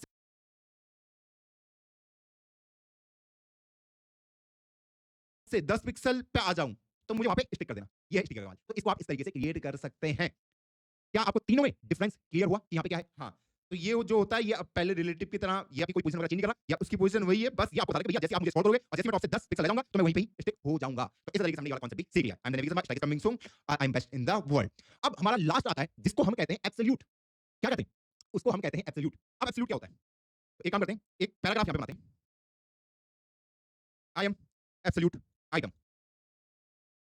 अब इसका जो बैकग्राउंड कलर है, इनको ना बस एक बार बैक ऑफ द माइंड अपने डाल दो, बस इन चीजों को जो मैं समझा रहा हूं, ताकि आपको ना ये आप देखो, मैं भी यहीं से कर रहा हूं कि जब मैं बैकग्राउंड कलर लिख रहा हूं तो मुझे कलर का ऑप्शन दे रहा है। ऐसे ही अगर मुझे कोई प्रॉपर्टी लगानी है, मैं पोजीशन लिखा हूं, ऑटोमेटिकली 5 ऑप्शन दे दिए। ऐसे ही आपका डेवलपमेंट होता है। हां, तो इससे आपको घबराना नहीं है बिल्कुल ही। ओके, अब मैंने ये जो पैराग्राफ है इसको मैंने करा कि भैया इसकी पोजीशन को मैंने सबसे पहले एब्सोल्यूट मार्क कर दिया। जैसे ही मैंने इसको एब्सोल्यूट मार्क करा, सबसे पहले एब्सोल्यूट मार्क कर दिया। जैसे ही मैंने इसको एब्सोल्यूट मार्क करा, यहां पे कुछ दिखा मुझे और मान लो इसको मैंने कर दिया कि लेफ्ट से 50 पिक्सल, अच्छा, टॉप से 70 पिक्सल। हैं? ये एब्सोल्यूट कैसे काम कर रहा है? आई एम एब्सोल्यूट आइटम यहां पे लिखा हुआ है। हां, ये कैसे काम कर रहा है एब्सोल्यूट वाला? एब्सोल्यूट वाला बहुत ही आसान है दोस्तों, समझते हैं। इन्हीं इसी तीन एग्जांपल से हम पकड़ते हैं। ये मान लो इस वाले को मैंने एब्सोल्यूट मार्क कर दिया। इसको मैंने क्या कर दिया? एब्सोल्यूट मार्क कर दिया। जैसे ही मैंने इसको एब्सोल्यूट मार्क किया तो इसको, ठीक है? ये अपनी जगह को छोड़ देता है। ये अपने स्पेस को छोड़ देता है। सिर्फ रिलेटिव नहीं छोड़ता और बाकी जो एलिमेंट होंगे उसके स्पेस के सामने घुस जाएंगे। जो बाकी एलिमेंट होंगे, ओके? ये अब फ्री है, ये अब फ्री है। अब मैं कह रहा हूं कि इसको मुझे कहां फिट करना है? तो मैं इसको बोलता हूं कि भैया लेफ्ट से आप इतना खिसक जाओ और टॉप से आप इतना खिसक जाओ। पर किसके टॉप से किसके लेफ्ट से वो कैसे पता चलेगा? मैंने कहा यहाँ पे, जैसे मैंने यहाँ पे लिखा है कि भैया लेफ्ट से 50 पिक्सल और टॉप से 70 पिक्सल, लेकिन ये किसके उसमें कह रहा है कि भैया किसके उसमें खिसकना है मुझे? ये कैसे पता चलेगा भैया? जैसे अभी हमने यहाँ पे देखा, ये एलिमेंट यहाँ पे था, हाँ, और ये वाला एलिमेंट हमारा, अरे यार ये क्या हो रहा है? ये यहाँ पे था। जैसे ही मैंने कहा इस एलिमेंट को यहाँ पे जो भी कंटेंट है, जैसे ही मैंने इसको एब्सोल्यूट मार्क करा, इसने अपनी स्पेस छोड़ दिया, स्पेस छोड़ दिया। तो इसके स्पेस पे कोई भी आ सकता है, इसके स्पेस पे कोई भी आ सकता है। अब ये एलिमेंट को मैं कहीं पे भी फिट कर सकता हूँ। जैसे मैंने कहा कि भैया टॉप से 10 पिक्सल कर दो और लेफ्ट से ये कर दो, तो ये कहीं पे जाके फिट हो जाएगा। पर किसके टॉप से किसके लेफ्ट से वो कैसे पता चलेगा? ध्यान से सुनना, जो इसका एंसेस्टर होगा, ध्यान से सुनना, जो इसका एंसेस्टर होगा, इसका बहुत प्रयोग करोगे। एंसेस्टर, एंसेस्टर कौन होते हैं? जो हमारे पेरेंट हो गए या मेरे ग्रैंड पेरेंट हो गए, ग्रैंड ग्रैंड पेरेंट हो गए, हाँ। अगर उनमें से किसी की भी पोजीशनिंग को मैंने रिलेटिव, स्टिकी या फिर आपने फिक्स्ड मार्क करा होगा, ये उनके रिलेटिव में, उस कॉम्बिनेशन में खुद को पोजीशन करेगा। और अगर कोई भी एलिमेंट, कोई भी एंसेस्टर का आपने रिलेटिव वाला पोजीशन सेट नहीं किया है, अगर आपका कोई भी एंसेस्टर है, किसी का भी पोजीशन सेट नहीं है, सेट ना होने का मतलब क्या है कि भैया उनका पोजीशन स्टैटिक है, तो उस केस में ये ब्राउज़र के जो ब्राउज़र की विंडो है, ये जो ब्राउज़र का आपको विंडो जो आपको दिखता है, उसके कॉरस्पॉन्डिंग में खुद को सेट करेगा। ये आई एम एब्सोल्यूट आइटम, मैं आपको दिखा देता हूँ। ये जो ब्राउज़र की विंडो होगी उसके कॉरस्पॉन्डिंग में। तो मैं आपको दिखा देता हूँ कि जैसे अगर अभी हम इस पैराग्राफ को देखें, तो यहाँ पे अगर हम इस पैराग्राफ आइटम को देखें, इसका एंसेस्टर कौन है? ये किसके अंदर है? इसका पेरेंट कौन है? इसका पेरेंट डिव है ना, डिव के अंदर ही तो है ये। हाँ, तो क्या इसके डिव वाले एलिमेंट को कहीं पे भी मैंने इसकी पोजीशनिंग सेट करी है? कुछ भी रिलेटिव वगैरह नहीं करी है। तो फिर ये अपने अगले एंसेस्टर को देखेगा। ये किसके अंदर है? ये बॉडी के अंदर है। क्या बॉडी वाले को मैंने कहीं पे इसकी पोजीशनिंग वगैरह सेट करी है? नहीं करी है। तो फिर ये विंडो के कॉरस्पॉन्डिंग खुद को सेट करेगा। कौन? I am absolute. किसके कॉरस्पॉन्डिंग? ये जो आपकी विंडो है उसके कॉरस्पॉन्डिंग। तो जब मैंने यहाँ पे लिखा ना कि टॉप 70 पिक्सल, तो टॉप से जो विंडो के टॉप से खुद को 70 पिक्सल, तो अगर मैं इसको 0 पिक्सल कर देता हूँ तो आप देखोगे अरे भैया ये तो हाइड हो गया, ग्रीन वाला हाइड हो गया, वो कहाँ चला गया? एक काम करते हैं, ये आई एम नेविगेशन बार मेरा कहाँ पे ऐसे ही इसको थोड़ी देर कमेंट करते हैं। ओके, तो हम देख सकते हैं ये अब ऊपर वाले के अकॉर्डिंग खुद को कर चुका है, पर ये ऊपर तो टच हो ही नहीं रहा है। अरे वही यार, वही दिक्कत जो मैंने आपको बताया था, ये इसकी वजह से हो रहे हैं, ये सारे कांड, ये लो अभी ऊपर चिपक चुका है। तो ये अपना जो विंडो है उसके कॉरस्पॉन्डिंग, क्लियर? हाँ, तो इसे हमें घबराना नहीं है क्योंकि वहाँ पे पैडिंग वगैरह मार्क करी होगी, इसलिए आपको इस तरीके से दिख रहा है। ओके, अब मैं चाहता हूँ कि ये आई एम एब्सोल्यूट इस डिव के उसमें जाए, ये डिव के कॉरस्पॉन्डिंग। तो मुझे यहाँ पे सिंपल ये करना पड़ेगा कि भैया ये जो डिव है इसकी चाहता हूँ कि ये आई एम एब्सोल्यूट इस डिव के उसमें जाए, ये डिव के कॉरस्पॉन्डिंग। तो मुझे यहाँ पे सिंपल ये करना पड़ेगा कि भैया ये जो डिव है इसकी पोजीशनिंग को रिलेटिव जैसे मैं मार्क करूंगा, तो अब ये जो डिव है, ये जो डिव आपकी, इसके ऊपर से 70 पिक्सल जो भी इसने दिया है, भैया इसके टॉप से 0 पिक्सल इसने खुद को मार्क किया। तो आप देख सकते हैं कि ये इस डिव की कॉरस्पॉन्डिंग, ये जो डिव आपको दिख रही है लाइन वाली, उसके कॉरस्पॉन्डिंग ये क्या हो रखा है? टॉप से 0 पिक्सल। अब आप बोलोगे भैया ऐसा तो दिख ही नहीं रहा है। अरे वो मार्जिन की वजह से हो रहा है। अगर मैं इसके मार्जिन को 0 पिक्सल कर दूं, ये देखो ऊपर आ जाएगा, कर रहा है, ये देख लो। इस तरीके से आपका क्या काम करता है? एब्सोल्यूट काम करता है। तो आज हमने सीखा कि भैया जो रिलेटिव होते हैं, जो कौन होते हैं? रिलेटिव होते हैं, वो उसको आप हिला सकते हैं, कहीं भी मूव आउट करा सकते हैं, लेकिन वो किसके रिलेटिव में होता है? खुद के रिलेटिव में होता है और अपने स्पेस को घेर के रखता है। वहीं जो आपका एब्सोल्यूट है, ये अपने स्पेस को छोड़ ही देता है और ये अपने नियरेस्ट एंसेस्टर को देखता है कि जिसकी मैंने पोजीशनिंग को सेट करके रखा गया है। अगर इसके कोई भी नियरेस्ट एंसेस्टर पोजीशन सेट है, तो ये उसके कॉरस्पॉन्डिंग में खुद को सेट करेगा। ये एब्सोल्यूट वाला, क्लियर? अब आपका एक और यहाँ पे डाउट होगा कि भैया यहाँ पे ये ऐसे कोलाइड क्यों कर रहे थे? ये वो तो गायब ही हो गया, आई एम नेविगेशन बार वाला, वो तो गायब ही हो गया, तो गायब नहीं हुआ वो। अगर मैं इसको 30 पिक्सल कर दूं तो यहाँ पे प्रेजेंट है। वो सिर्फ उसके ऊपर ओवरराइड हो चुका है, ओवरराइड। अब आप यहाँ पे मैं ये चाहता हूँ कि भैया वो ऊपर दिखे, आई एम एब्सोल्यूट वाला ऊपर दिखे। तो यहाँ पे हम जेड इंडेक्स का प्रयोग कर सकते हैं, जेड इंडेक्स। तो अगर मैं इसके जेड इंडेक्स को 10 मार्क कर दूं तो आप देखोगे आई एम एब्सोल्यूट अब ऊपर दिखेगा। तो यहाँ पे क्या होता है कि मान लो आई एम नेविगेशन बार यहाँ पे लिखा गया, यहाँ पे लिखा है आई एम नेविगेशन बार, और उसका जो नीचे वाला एलिमेंट है वो उसके नीचे आ गया, ऐसे करके। तो जैसे ही मैंने जेड इंडेक्स को 10 किया, वो उसके आगे आ गया, तो मुझे अब वो विजिबल है। तो हमें पता है हमारी 3 एक्सिस होती हैं, X axis, Y axis, Z axis. हाँ, तो इसलिए उसका ऐसा नाम दिया, ये एक्स एक्सिस हो गई, हाँ, ये वाई एक्सिस हो गई, जेड एक्सिस कैसे निकलती है? ऐसे करके निकलती है। तो इसीलिए आपका क्या है जेड इंडेक्स। तो यहाँ पे मैंने कहा कि इसके जेड इंडेक्स को 10 कर दो। 10 ही क्यों करना है? देखो बाय डिफॉल्ट हर किसी का जेड इंडेक्स 0 होता है, हर किसी का जेड इंडेक्स क्या होता है? 0 होता है। अब अगर यहाँ पे मैं देखूं, ये जो आई एम नेविगेशन बार जो हमने लिखा हुआ था, आई एम नेविगेशन बार वो S3 के ऊपर लिखा हुआ था। तो अगर मैं चाहता हूं कि H3 वाला ऊपर है, तो अगर मैं इसके जेड इंडेक्स को इसे 10 से ऊपर कर दूं तो वो ऊपर आ जाएगा। ये देखो 15, इस तरीके से। तो ये जो बाय डिफॉल्ट वैल्यू होती है जेड इंडेक्स की, वो 0 होती है। जिसकी जेड इंडेक्स वैल्यू ज्यादा होगी वो दूसरे के ऊपर, पांचों के पांचों कॉन्सेप्ट क्लियर है कि यहाँ पे हमारे पास स्टैटिक क्या होता है, रिलेटिव क्या होता है, फिजिक्स क्या होता है, स्टिकी क्या होता है और एब्सोल्यूट क्या होता है। तो अब आप इस डॉक्यूमेंट में जा सकते हैं और इसके बारे में इन डिटेल पढ़ सकते हैं। बहुत लोग रिलेटिव को देख के कंफ्यूज हो जाते हैं, आप इसके ऊपर गो थ्रो कर लो एक बार। और सबसे ज्यादा आप जो प्रयोग करोगे, आप रिलेटिव और एब्सोल्यूट का बहुत ज्यादा प्रयोग करने वाले हैं दोस्त। हाँ जी, एब्सोल्यूट और रिलेटिव का। तो अभी हम चलते हैं प्रोजेक्ट मेकिंग में, प्रोजेक्ट बनाते हैं और सीखते हैं इनको और इन डेप्थ। चलिए हम अपना फर्स्ट प्रोजेक्ट बनाते हैं, जिसमें हम आज क्रिएट करेंगे कि कैसे हम जापान के फ्लैग को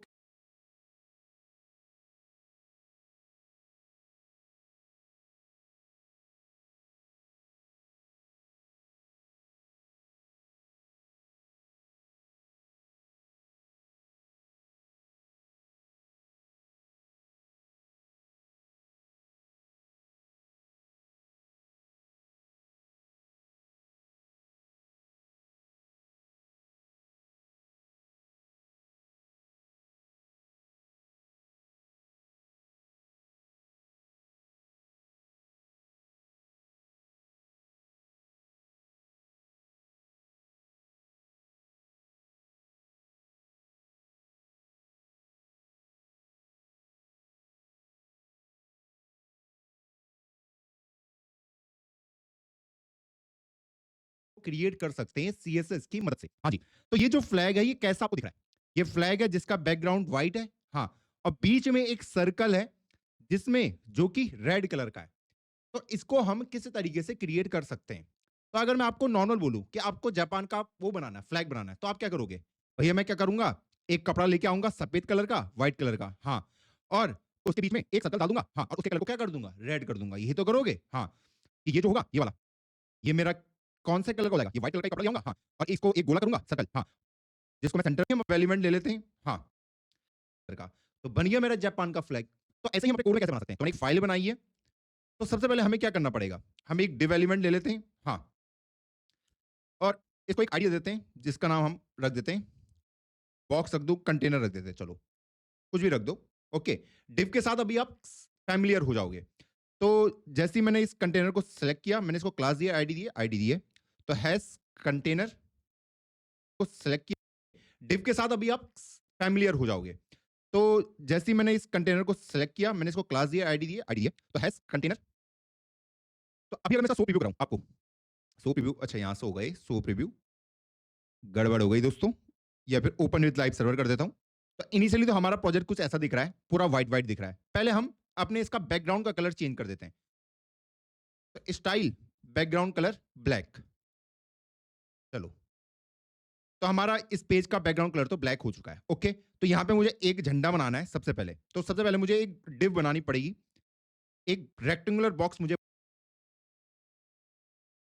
स्टाइल बैकग्राउंड कलर ब्लैक,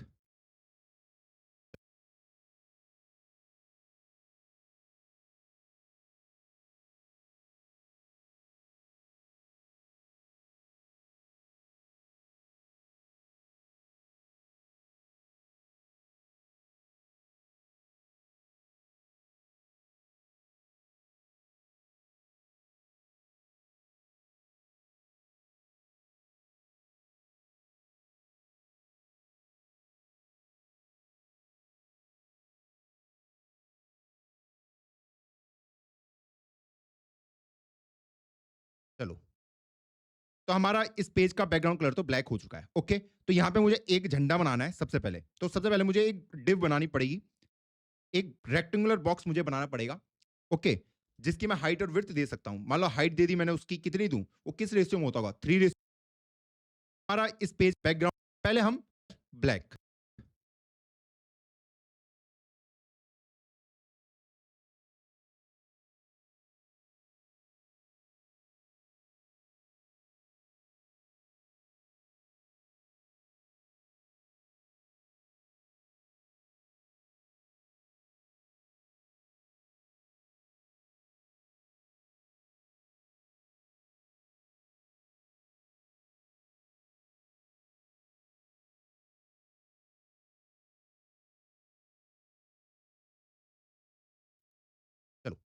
तो हमारा इस पेज का बैकग्राउंड कलर तो ब्लैक हो चुका है। ओके, तो यहाँ पे मुझे एक झंडा बनाना है सबसे पहले। तो सबसे पहले मुझे एक डिव बनानी पड़ेगी, एक रेक्टेंगुलर बॉक्स मुझे बनाना पड़ेगा। ओके, जिसकी मैं हाइट और विड्थ दे सकता हूँ। मान लो हाइट दे दी मैंने, उसकी कितनी दूँ? वो किस रेशियो में होता होगा? 3:2 मान लेते हैं। तो 200 पिक्सल का और विड्थ 300 पिक्सल की। अभी कुछ हुआ? कुछ काम नहीं हुआ। अच्छा, तो बैकग्राउंड कलर देना पड़ेगा। तो मैंने इसको दे दिया व्हाइट। तो जैसे ही मैंने इसको ये मार्क किया, तो आप देखोगे यहाँ पे एक व्हाइट कलर का मेरे पास प्रेजेंट हो जाएगा, एक रेक्टेंगल बॉक्स जिसका तो बैकग्राउंड कलर देना पड़ेगा। तो मैंने इसको दे दिया व्हाइट। तो जैसे ही मैंने इसको ये मार्क किया, तो आप देखोगे यहाँ पे एक व्हाइट कलर का मेरे पास प्रेजेंट हो जाएगा, एक रेक्टेंगल बॉक्स जिसका 300 पिक्सल है और ये 200 पिक्सल है। क्या height? Width 300 pixel, height 200 pixel. ये किसने करा मिल लिया? डिव। डिव सिर्फ एक कंटेनर है, एक बॉक्स है जिसको आप हाइट और विड्थ दे रहे हैं। ओके, हाँ। अब इस डिव के अंदर ही, इसके अंदर मुझे क्या चाहिए? एक सर्कल चाहिए, एक रेड कलर का सर्कल चाहिए। उसको मैं कैसे क्रिएट कर पाऊंगा? तो सर्कल बनाने से पहले पहले एक बॉक्स को इसके अंदर लेके आते हैं। तो एक बॉक्स मैं इसके अंदर लेके आता हूं, एक और डिव मैंने इसके अंदर बना दिया, जिसके अंदर मैंने लिख दिया आईडी सर्कल। नाम तो कुछ भी दे सकते हैं आप। अब इसकी भी हाइट विड्थ हम बना देते हैं। तो इसको मैं सेलेक्ट कर लेता हूं, हाइट सर्कल हम बना देते हैं, सर्कल। नाम तो कुछ भी दे सकते हैं आप। अब इसकी भी हाइट विड्थ हम बना देते हैं। तो इसको मैं सेलेक्ट कर लेता हूं, हाइट सर्कल। और जो ये होगा, इसके हम हाइट और विड्थ को कुछ दे देते हैं। यहाँ पे अगर मैं इसको सर्कल को बोलूं, तो यहाँ पे जैसे मैंने इसको सेलेक्ट किया, इसकी हाइट हम कर देते हैं 100 पिक्सल और विड्थ 100 पिक्सल। इतना बहुत होगा, हाँ। और बैकग्राउंड कलर इसका रेड दे देते हैं, ये। तो मुझे पता है कि यहाँ पे एक क्या आ जाएगा मेरे पास, एक रेक्टेंगुलर बॉक्स आ जाएगा जिसकी हाइट और विड्थ क्या है, 100 पिक्सल मेरी प्रेजेंट है। तो ये इस तरीके से आपको यहाँ पे नजर आ रहा है, एक बॉक्स। तो यहाँ पे हमने क्या किया?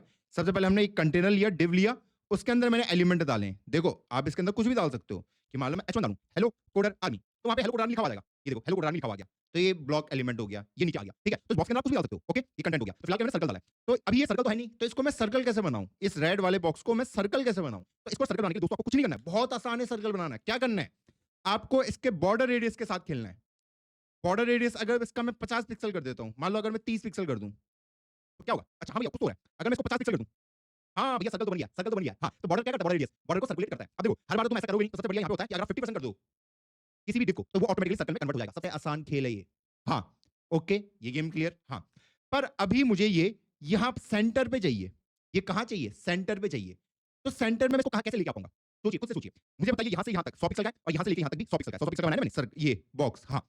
और मुझे पता है इसकी हाइट 200 पिक्सल है और विड्थ क्या है? 300 पिक्सल है। मुझे इसको सेंटर पे लेके आना है। तो मुझे पता है ये जो रेक्टेंगुलर बॉक्स आपको दिख रहा है, ये यहाँ से लेके यहाँ तक 300 पिक्सल का है। ओके, और मुझे पता है यहाँ से लेके यहाँ तक 100 पिक्सल का है। ठीक है, सेंटर पे कैसे आएगा? सेंटर पे कैसे आएगा? क्या मैं इसकी जो पोजिशनिंग है, क्या मैं इसको एब्सोल्यूट कर सकता हूँ? इसको खिसकाना पड़ेगा ना, मुझे यहाँ पे लाना है, यहाँ पे। एब्सोल्यूट कर सकता हूँ? बिल्कुल कर सकते हो भैया। तो अगर मैं इसकी पोजिशनिंग को एब्सोल्यूट कर दूं, तो पहले तो मुझे क्या करना पड़ेगा? जो उसका पेरेंट होगा, उसको मुझे रिलेटिव मार्क करना पड़ेगा, जिसके अंदर वो है। तभी एब्सोल्यूट मेरा काम करता है, क्योंकि मुझे इसके क्रॉसपॉन्डिंग उसको खिसकाना है। अब कितना खिसकाना है? मुझे पता है कि मुझे उसको लेफ्ट से 100 पिक्सल खिसकाना है। क्या 100 पिक्सल से कहां जाएगा ये? हाँ, इधर मैंने खिसका दिया, क्योंकि जब मैं इसको लेफ्ट से 100 पिक्सल खिसाऊंगा, तो यहां से यहां तक 100, ये यहां से यहां तक 100 और इधर से इधर तक 100 पिक्सल ये हो जाएगा।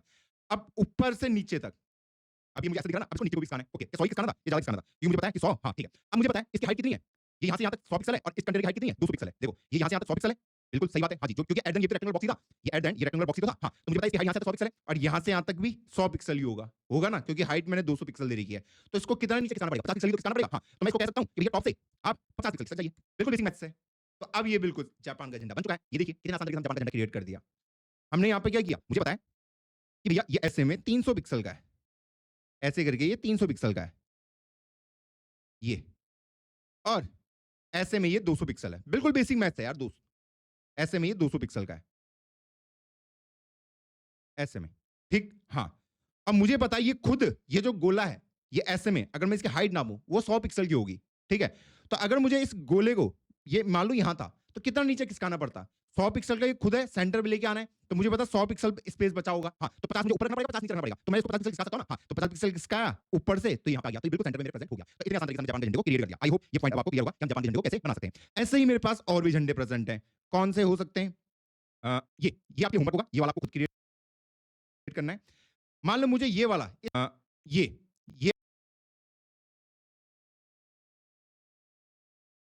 आपके लिए होमवर्क होगा, ये वाला आपको खुद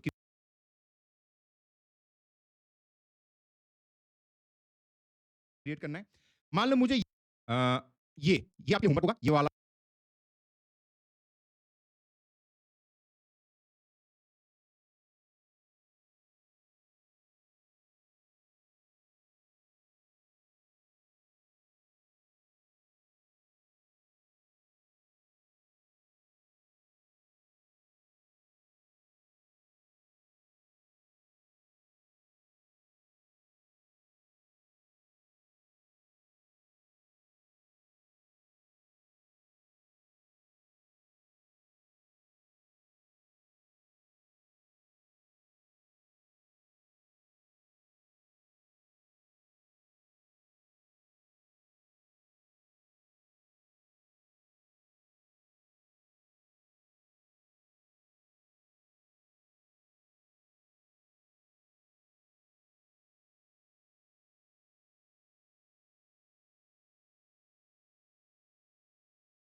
वाला आपको खुद क्रिएट करना है।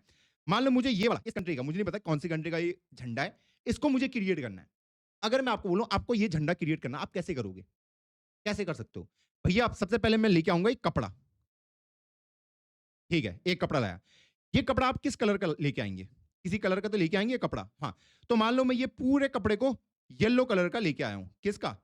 येलो कलर का। तो सबसे पहले मैं एक येलो कलर का कपड़ा लाऊंगा, जैसा अभी आपको ये यहाँ पे नजर आ रहा होगा। जैसे अगर मुझे इस झंडे को बनाना है, ठीक, हाँ, येलो तो नहीं दिख रहा। और यहाँ पे मुझे 4 बॉक्सेस क्रिएट कर देने। क्या कर देने? 4 बॉक्सेस को क्रिएट कर देना है। तो अगर मैं आपको 4 बॉक्सेस को क्रिएट करने का वो बताऊं, तो वो कौन से कलर के मुझे चाहिए? 4 बॉक्सेस ब्लू कलर के मुझे चाहिए। तो उन 4 ब्लू कलर के बॉक्सेस को मैं ले आता हूं। मान लो ये वाला ने सेलेक्ट किया है, तो एक बॉक्स को यहाँ पे लगा दूंगा। हाँ, ऐसे ही एक बॉक्स को इधर लगा दूंगा नीचे। हाँ, एक बॉक्स को इधर लगा दूंगा बड़ा सा, और एक को मैं नीचे लगा दूंगा। ये लीजिए, बन गया आपके लिए डेनमार्क का झंडा, जो भी जिस भी कंट्री का है, इस तरीके से। तो सबसे पहले हमें क्या करना पड़ेगा? आते हैं कोड में। देखो ऐसे ही सोचना है, थोड़ा सा टाइम लगता है सोचने में, उसके बाद हमें सोचने का तरीका पता चल जाता है। तो सबसे पहले हमें एक डिव बनानी पड़ेगी। अब ये डिव हम कैसे बनाएं? तो चलो इसको वो दे देते हैं पहले, इसका क्लास, सॉरी, इसको आईडी दे देते हैं फर्स्ट या कंटेनर की। इसको मैंने कंटेनर की दे दी, इनको हटा देते हैं और अपना इसकी सीएसएस फाइल खोल देते हैं जो हमारी यहाँ पे। तो इसको अगर मैं पकड़ूं कंटेनर, सबसे पहले इसके बैकग्राउंड कलर को ब्लैक मार्क कर देते हैं ताकि हमें दिखता रहे। ओहो, ऐसे नहीं करते भाई, background colour style, background colour black. तो इसको अगर मैं ओपन विद लाइव सर्वर करता हूं तो ये कुछ इस तरीके से खुलेगा। चलिए, अब मुझे पता है ये जो कंटेनर मैंने पकड़ा है इसकी हाइट और विड्थ मैं दे सकता हूं। मान लो हाइट मैंने इसको दे दी 200 पिक्सल और विड्थ दे दी 300 पिक्सल। चलिए, कि मैंने इस तरीके से इसको दे दी, और इसका बैकग्राउंड कलर क्या दे दूंगा? येलो दे देते हैं। तो अगर हम यहाँ पे आए तो हमें ये यहाँ पे नजर आएगा। ये आया क्यों नहीं भाई? अच्छा, यहाँ पे मैंने डॉट दिख दिया था गलती से, हैश। ओके, अब ये कंटेनर यहाँ पे आ चुका है। तो ये झंडा है। अब यहाँ पे मुझे 4 बॉक्सेस बनाने, 4 बॉक्सेस, वही तो चाहिए उसके झंडे को बनाने के लिए, कि मुझे यहाँ पे 4 बॉक्सेस को बनाना पड़ेगा। कहाँ गया वो डायग्राम? इस डायग्राम को बनाने, तो मैं ये तो मेरा बन चुका है बेसिक वाला। हाँ, अब मुझे यहाँ पे 4 बॉक्सेस बनाने। अब इन बॉक्स का साइज मैं खुद के हिसाब से डिफाइन कर सकता हूँ। अगर मैं बोल रहा हूँ यहाँ से लेके यहाँ तक 300 पिक्सल का है, तो यहाँ से मैं इसको बोल सकता हूँ कि भैया मान लो ये और ये इन दोनों की मैं हाइट वो दे सकता हूँ, विड्थ दे सकता हूँ। मान लो मैंने इसको 85 बोल दिया, हाँ, इसको मैंने 170 बोल दिया, जितना स्पेस बचेगा यहाँ पे आ जाएगा। सेम, ये यहाँ से लेकर 85, यहाँ से लेकर 85, और जितना स्पेस बच जाएगा इनके लिए। ओके, तो सबसे पहले मुझे 4 बॉक्सेस बनाने पड़ेंगे। तो पहले इसी के अंदर हम 4 बॉक्सेस बना देंगे। 4 बॉक्स तो मुझे बनाने पड़ेंगे ना। हाँ,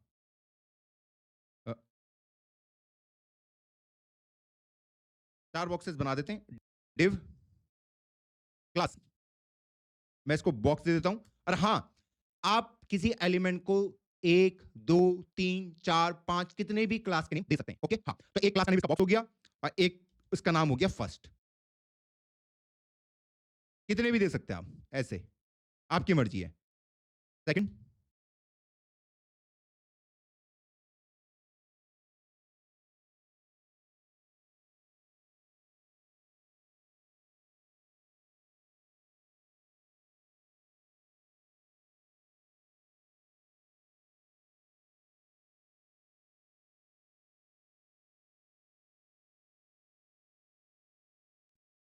तो इस वाले एलिमेंट के 2 क्लास के नेम होंगे, एक होगा बॉक्स, स्पेस देंगे, दूसरा सेकंड, अगला थर्ड, लास्ट है फोर्थ।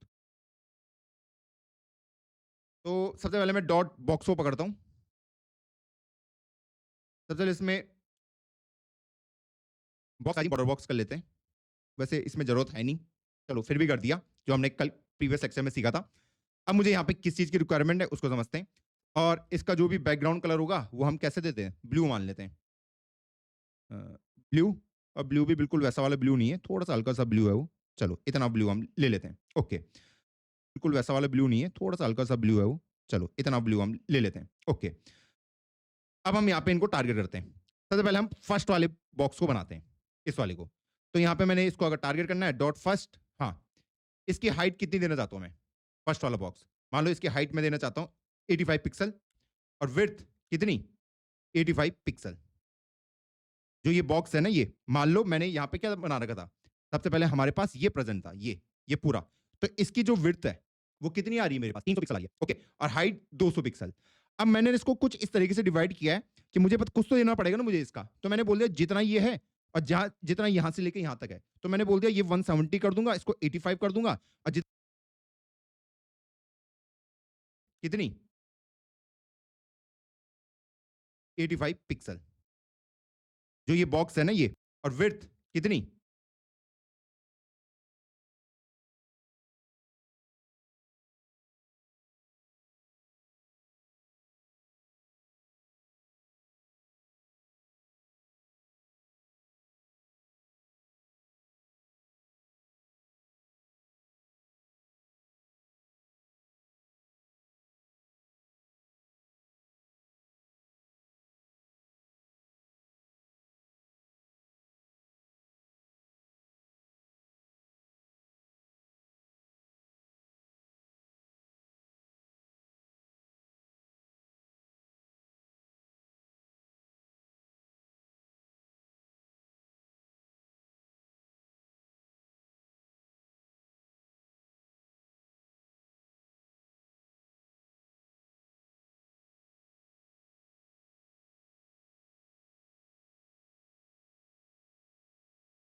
85 पिक्सल, जो ये बॉक्स है ना ये, मान लो width कितनी 85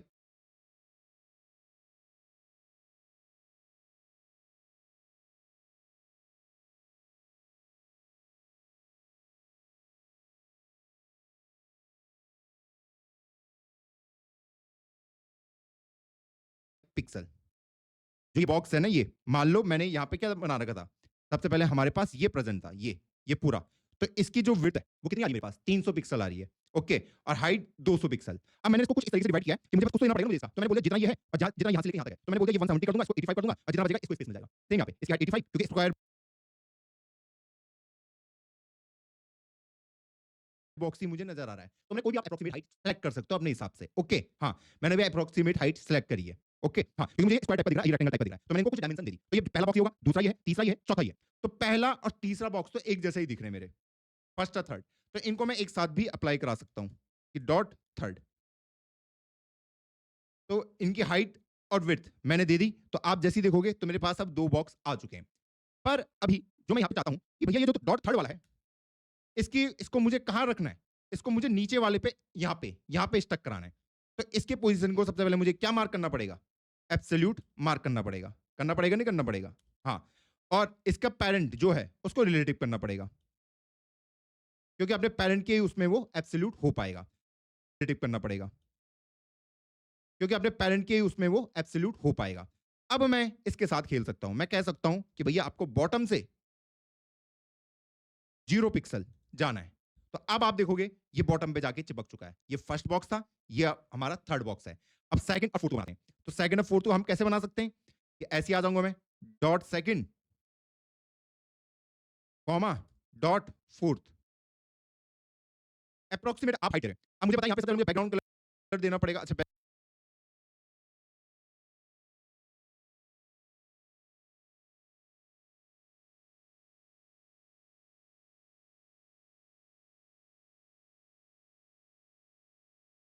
बैकग्राउंड कलर मैंने ऑलरेडी दे रखा है। इनकी हाइट विड्थ को ले लेते हैं। हाइट तो दोनों की 85 पिक्सल होगी, हाँ।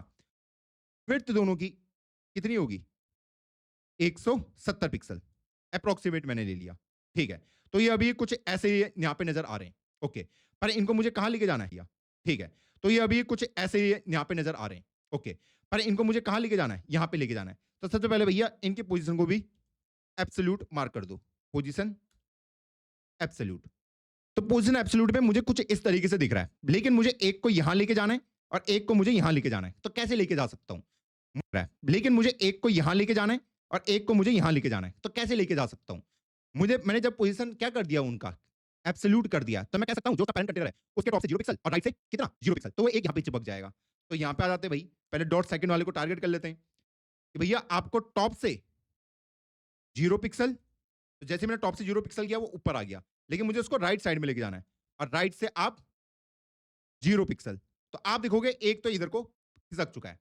ऐसे ही फोर्थ वाले को भी खिसकाना पड़ेगा, डॉट फोर्थ, कि भैया फोर्थ वाले को मुझे यहां लेके जाना है। तो बॉटम से 0 पिक्सल, राइट से 0 पिक्सल, बॉटम से 0 पिक्सल और राइट से भी 0 पिक्सल। इस तरीके से मैंने इनको क्रिएट कर दिया। तो अब आप देखोगे यहां पे ये झंडा पूरे तरीके से क्रिएट हो चुका था जो हमको बनाने थे। तो इस तरीके से हम इनके साथ जो पोजीशनिंग आज हमने सीखी है, इनको हम इस तरीके से रियल वर्ल्ड में अप्लाई कर सकते हैं, बिल्कुल आसान तरीके से। पहला बॉक्स, दूसरा, तीसरा, चौथा, कुछ नहीं किया। मैंने सबसे पहले कंटेनर लिया, उसके अंदर मैंने 4 डिव डाली हैं। उन चारों ही डिव को, कंटेनर है उन चारों को ही मैंने एब्सोल्यूट मार्क करा ताकि वो अपने पैरेंट कंटेनर के कॉरस्पॉन्डिंग घूम पाए। तो मैं वही वहां पे कर रहा था कि मैंने यहाँ पे ये बनाया, ये 4 एलिमेंट मैंने बना दिए थे। ठीक है, ये 4 इनको मैंने पोजीशन कर दिया और इसको क्या, चारों को एब्सोल्यूट मार्क कर दिया। उसके बाद मैं पोजीशन के साथ खेल सकता हूँ। ये वाला होमवर्क पे बनाना है, ये वाला फ्लैग जो कि लाउस लाउस, अगर आप सर्च करोगे लाउस फ्लैग, तो इसको आपको होमवर्क पे बनाना है कि इस फ्लैग को आप किस तरीके से क्रिएट कर सकते हैं। तो ये आपके लिए होमवर्क होगा। आई होप आपको सीखने को बहुत कुछ मिला होगा, काफी आपकी अंडरस्टैंडिंग बनी होगी और बड़ी होगी। शायद कुछ चीजें आपको लगी होंगी भैया यहाँ पे कुछ मैजिक हुआ है। थोड़ा सा बैठो, प्रैक्टिस करो, खेलो और देखो यहाँ पे हो क्या रहा है, और आपके कॉन्सेप्ट और ज्यादा क्लियर होते जाएंगे। देखो ये वाली जो चीजें होती हैं इनको मैक्सिमम लोग कवर नहीं करते हैं। मैंने इनको इसलिए ऐसा प्रोजेक्ट डाला ताकि आपकी जो सीएसएस की स्किल्स हैं जो हमने सीखा वो इनहेंस हो पाए। अब मैं मिलता हूं आपको किसी नई वीडियो में। प्लीज अगर आप लास्ट तक बने हुए, एक प्यारा सा कमेंट ड्रॉप कर देना कि भैया आज के लेक्चर में मजा आ गया।